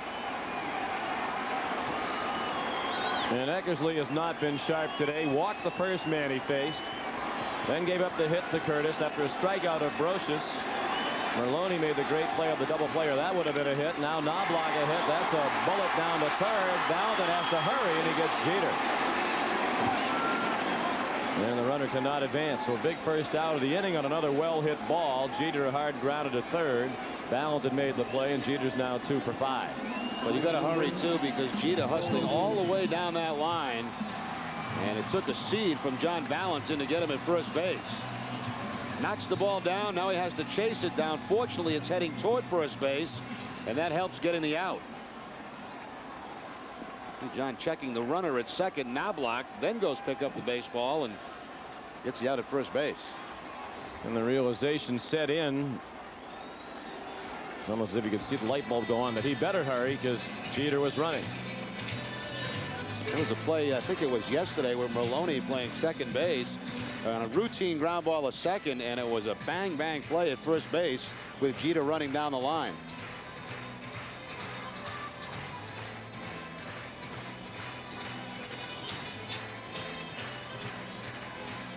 Not sure Corsi quite ready. It seemed to be Red Sox seem to be stalling some with Veritek out talking to Eckersley. They checked to see if Corsi was ready. I don't think they got a sign back.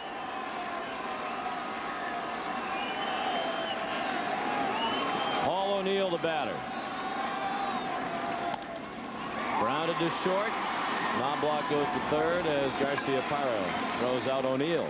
A couple of tough customers put away by Eckersley.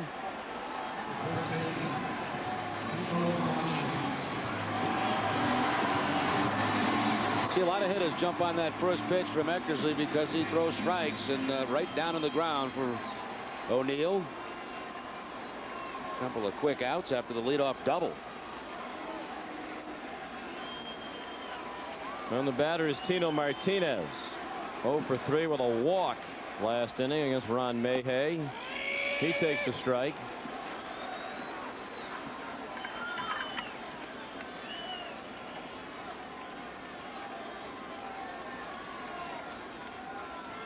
Tino's 0 for his last 11. And it should be 0 for 12. Merlone throws him out. Nice job by Eckersley after the leadoff double by Knobloch. The Yankees strand Knobloch at third. And we head to the ninth. The Red Sox are leading 11-7.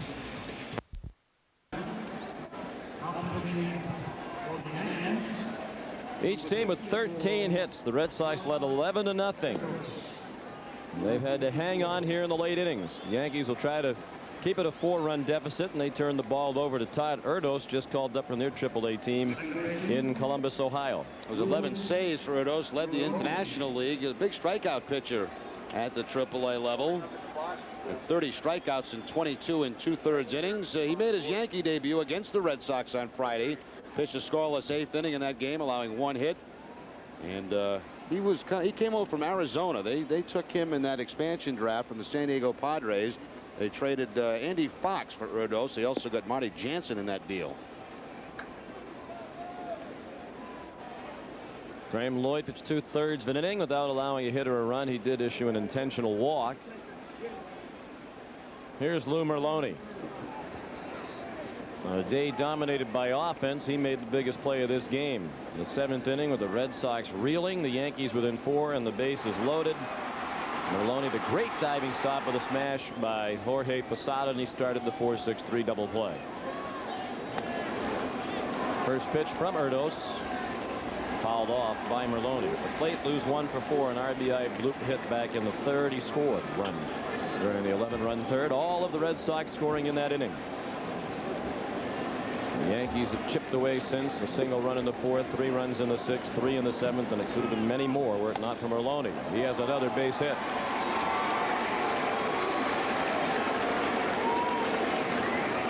Lou's look forward to playing in this series at Yankee Stadium. The first time he's been here, obviously, as a baseball player, major league player, and he's responded very nicely over the weekend.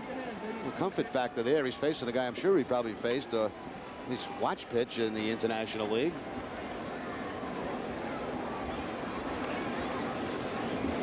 Darren Bragg 2 for 4, an RBI single in the 3rd. He singled again in the 4th. He's driven in a run and scored once. Chased the high one and popped it up off 3rd. That'll be out of play.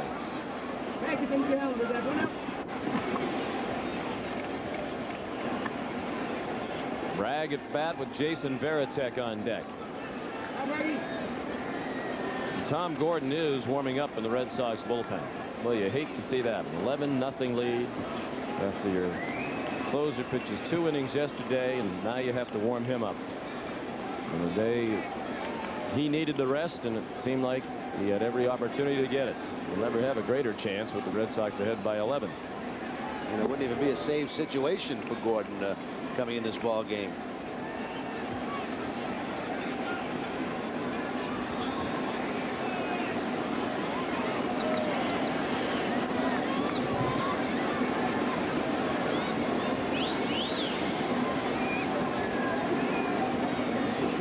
One from Erdos right over the heart of the plate.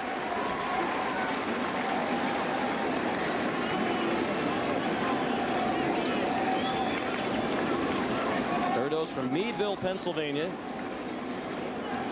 San Diego's 9th round draft pick back in June of '92, and then in the expansion draft, the Diamondbacks took him with the 7th choice, the 2nd round.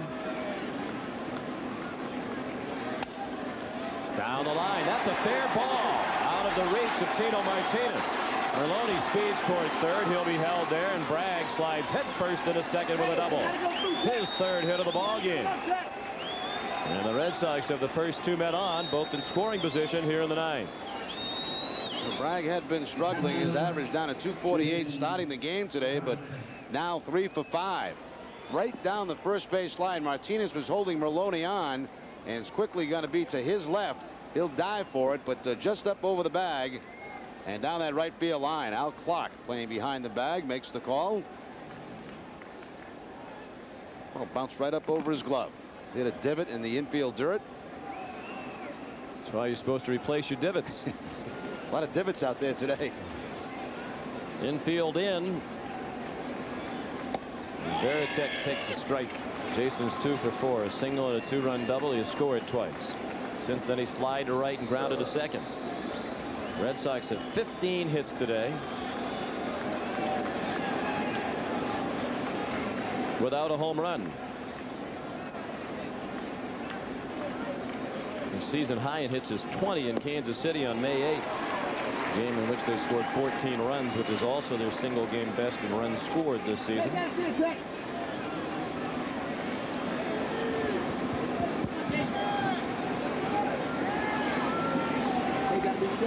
All of a sudden, a lot of empty seats. When it was 11-0, even into the middle innings, these people hung in there, but a lot of them have made their way to the exits.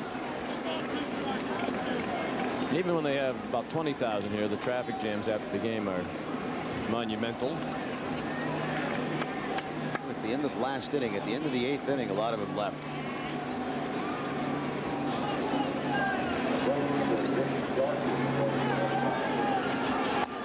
The 1-2 bounce down to first. Martinez looks Merlone back to third and steps in the bag for the first out.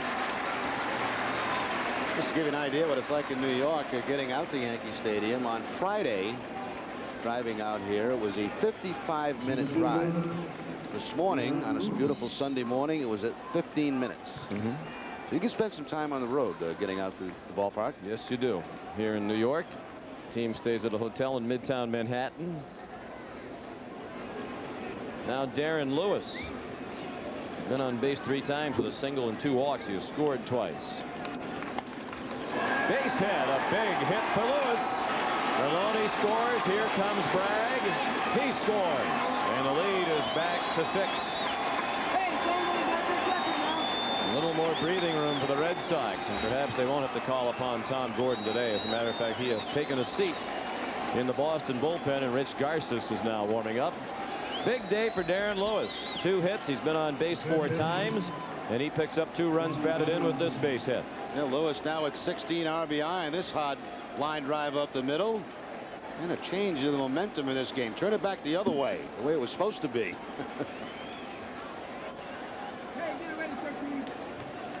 Couple of long nights and afternoon here at the Yankee Stadium this week.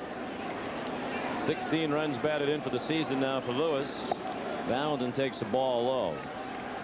So Erdos, just up from Columbus, is struggling in this outing. He's faced 4 batters. 3 of them have a hit.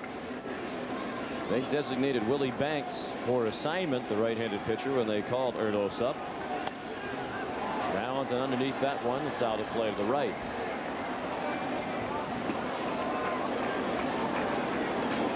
John's 2 for 3 and has walked twice. He's been on base 4 times.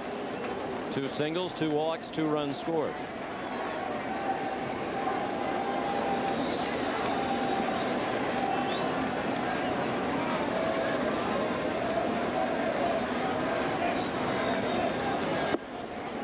Breaking ball missed. In the bottom of the 9th, the Yankees have Bernie Williams, Tim Raines, and Chad Curtis due up. Might be against Rich Garces, who continues to throw in the Boston bullpen.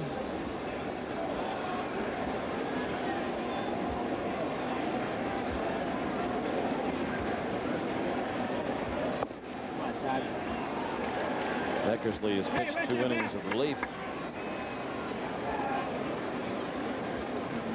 For all the high wire acts while Eck was out there, he has not been charged with a run.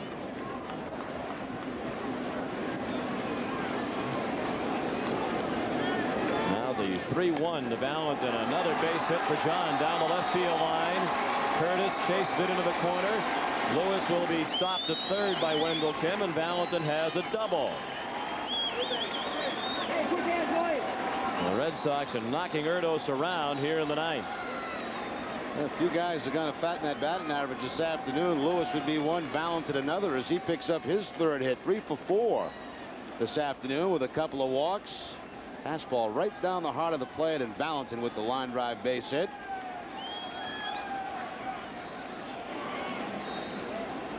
Chad Curtis cutting the ball off. That's going to save a run, but Red Sox with second and third and the one out. Mel Stottlemyre, the pitching coach at the mound. Come on, bud.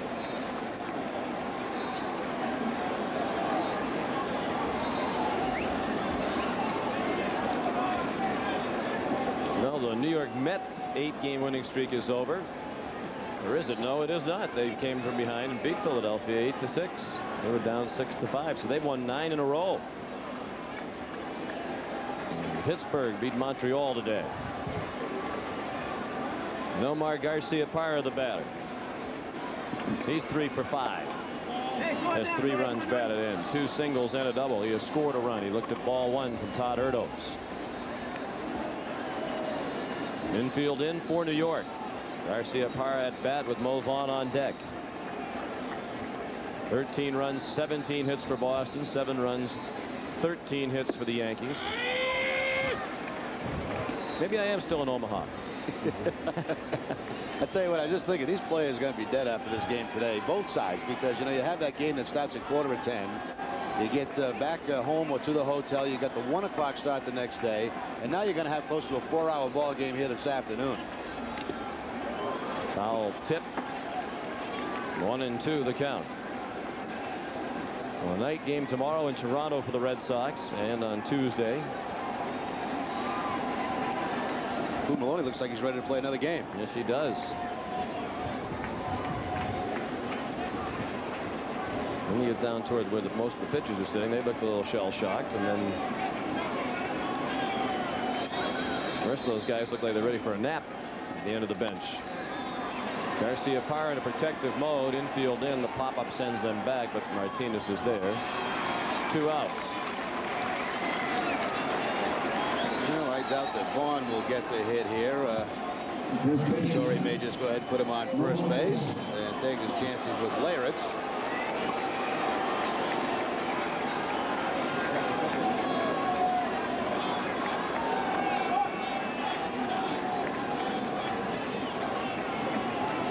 They will walk Vaughn.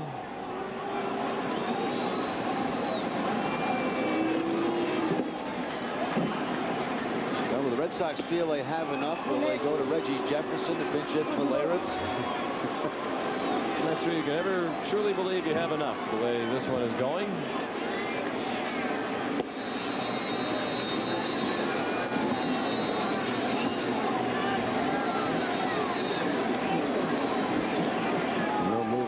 Deck circle. It's still Leyritz standing there.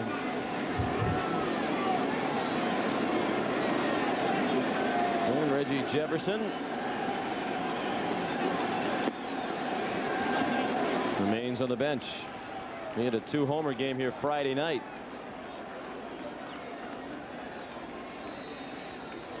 Said Leyritz expected to get called back. He stopped. Yeah. To look back in the dugout, but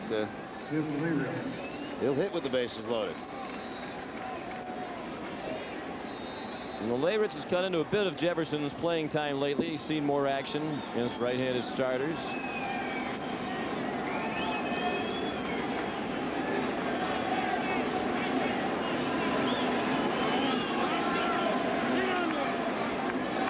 Leyritz today hitless.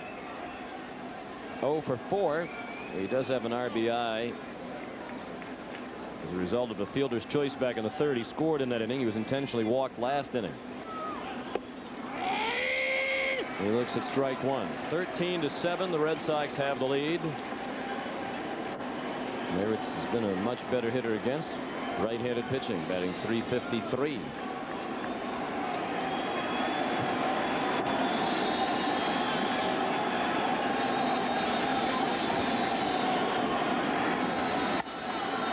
Up the middle, stopped by Jeter. A nice play to his left, and that ends the inning. The Red Sox leave the bases loaded.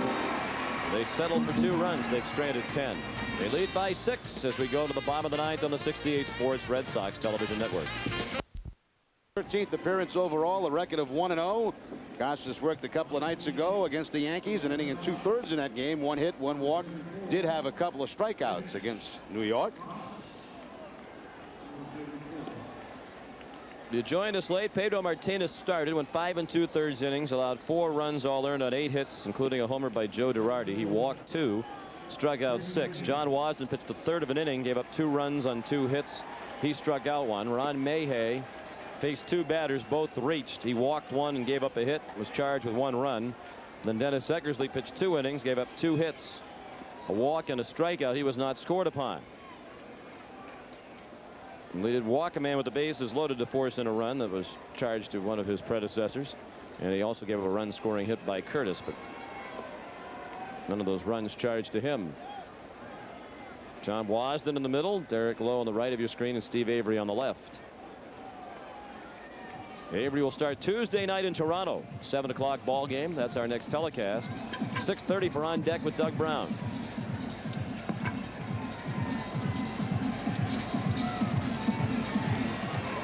Two starts ago, looked like Avery had taken a major step forward, and then the last time out, he had a tough time against the Blue Jays. A lot of people speculated that maybe Barkley would get a start in his spot, which would be Barkley's turn to start, but looks like it's going to be Avery again up in Toronto. Bernie Williams begins the Yankee ninth. Williams, Raines, and Curtis drew up. Williams 3 for 4 today. He's had a huge series. 9 for 14. All of his hits today singles. He stole a base and scored a run.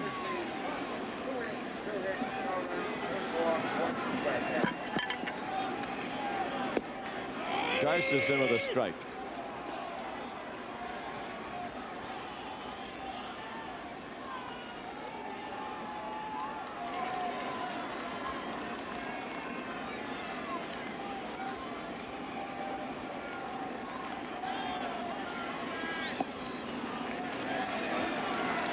Well, assuming the Red Sox go on to win this one, what do you think the general tone is going to be around the clubhouse? Happy to get out of town with a couple of wins. I think that's the way you feel about this one today. It's been a tough series, the 4 games. A couple of losses to start it off. You got a great game yesterday from Saberhagen.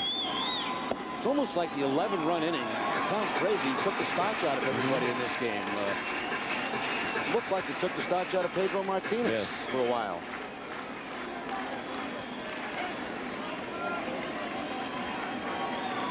The key is to get some wins. They stopped that 6-game losing streak and get a couple of wins here in New York, which is not an easy place to win, obviously, the way the Yankees have been playing.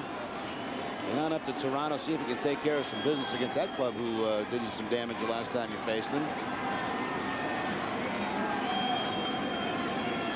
Full count now.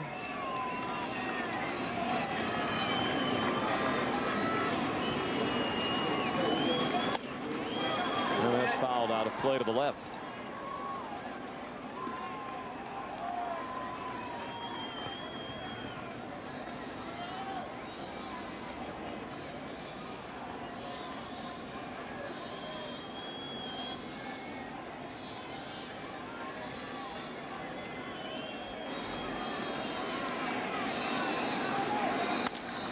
In the hole, base hit.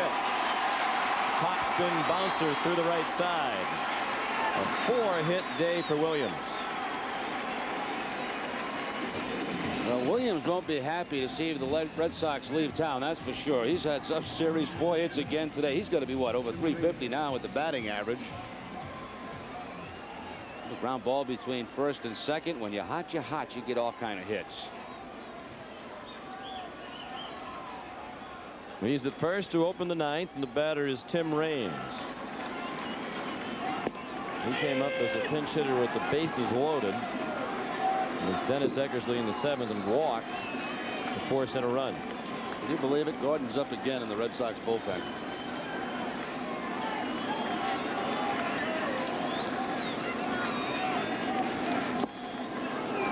Oh, 0-2.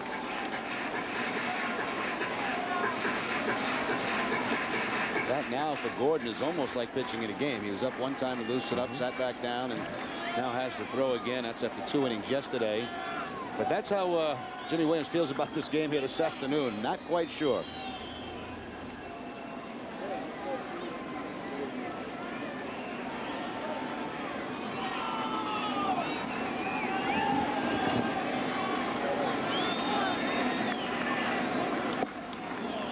The 0-2 a little bit low and away. 1 ball, 2 strikes.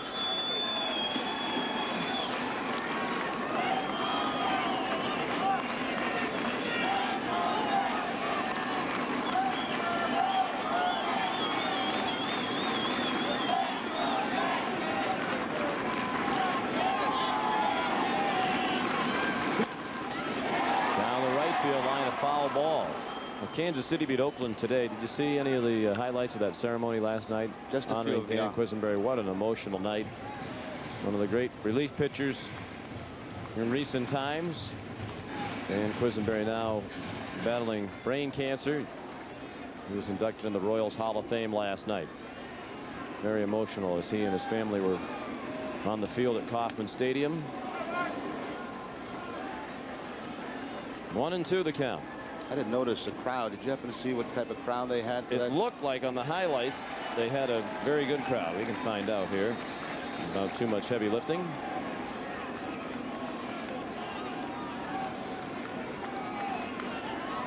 Quisenberry, one of the most popular members of the Royals through their tremendous seasons.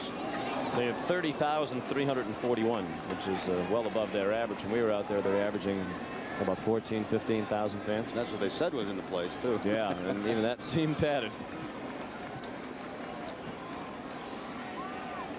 Well, we wish him well. He's a good guy and done a tremendous amount in the Kansas City community in addition to what he did on the field for the Royals.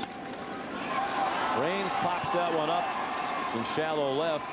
O'Leary with the sunglasses on makes the catch for the first out of the 9th inning. The Red Sox lead 13-7.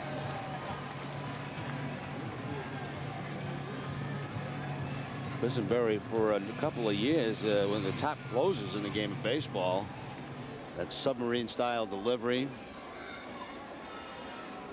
I believe I heard Ray Knight say last night on television that 5 years in a row he was in the top 10 in the American League in MVP balloting as a relief pitcher. Chad Curtis has had a good day, breaking out of a 2-for-23 slump with a 2-for-3 day today. 2 singles and a walk. He has knocked in a run and scored 1.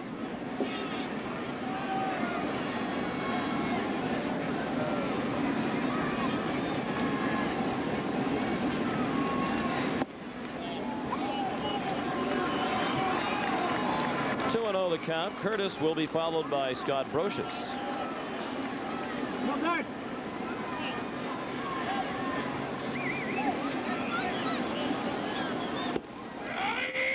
Taking all the way on 2-0. It's 2-1.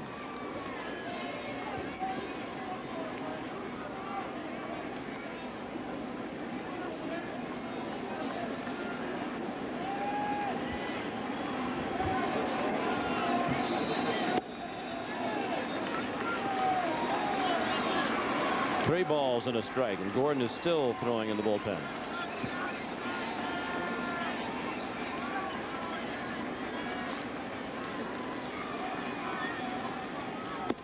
And Curtis takes a strike at the knees. Down by 6. He's being very patient.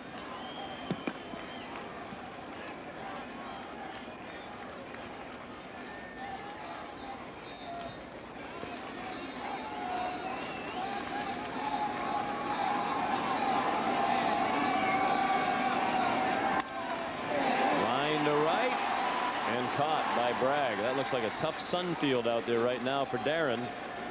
He had the glasses up, but he made the catch, and the Yankees are down to their final out. Bragg making the play in a line drive. Bernie Williams was he was halfway to second base, so Bragg there thinking about the throw for the double play, but changed his mind right at the last minute.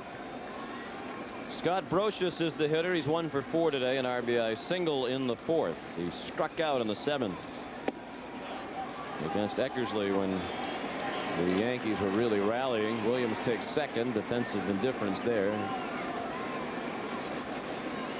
Now he's at second base.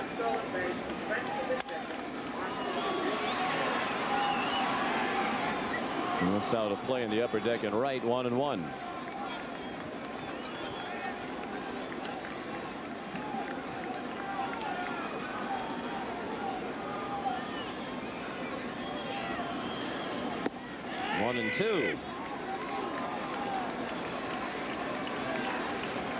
With this victory, the Red Sox will improve to 3-4 this year against the Yankees.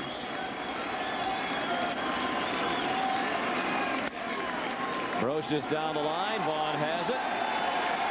Steps on the bag, and this one is finally over.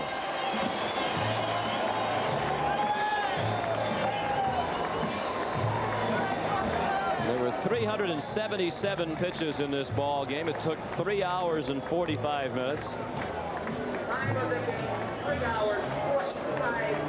The Red Sox win it 13-7. 13 runs, 17 hits, and no errors for Boston. 7 runs, 14 hits, and no errors for New York. Each team left 10 men on base. Pedro Martinez, the winner, 6-1. Andy Pettitte, the loser, 6-5. No save. And the attendance, 55,711. And we're going to leave it to other people to recap this because we don't know where to begin or end, but we do know the Red Sox had an 11-run inning, their biggest inning in 12 years.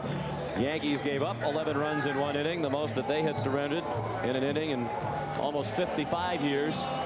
It looked like it was just going to be a totally positive day for the Red Sox, but now, as a Red Sox fan, it kind of leaves you with the glass is half full feeling. You know, it's amazing. You look over that score, 17 hits, 14, no errors for either club. You know, in a game like this, you'd expect maybe 5 errors, but it didn't happen. But one big defensive play is the play by Merlone to get that double play, because that inning had disaster written all over it. They get 2 quick outs and hold the lead and finally add a few more to win it 13-7. What a long afternoon and a long weekend in New York. And the bottom line is the Red Sox wind up with a victory. They wind up with a split of the series. They head to Toronto with a 2-game winning streak. Again, the final score of today's game, the Red Sox 13, the Yankees 7. Our next telecast is Tuesday night from Toronto. Tune in to On Deck with your host Doug Brown beginning at 6:30, followed by the Red Sox and the Blue Jays. Now for Jerry Remy, Sean McDonough saying so long from New York. This has been a presentation of the 68 Sports Boston Red Sox Television Network.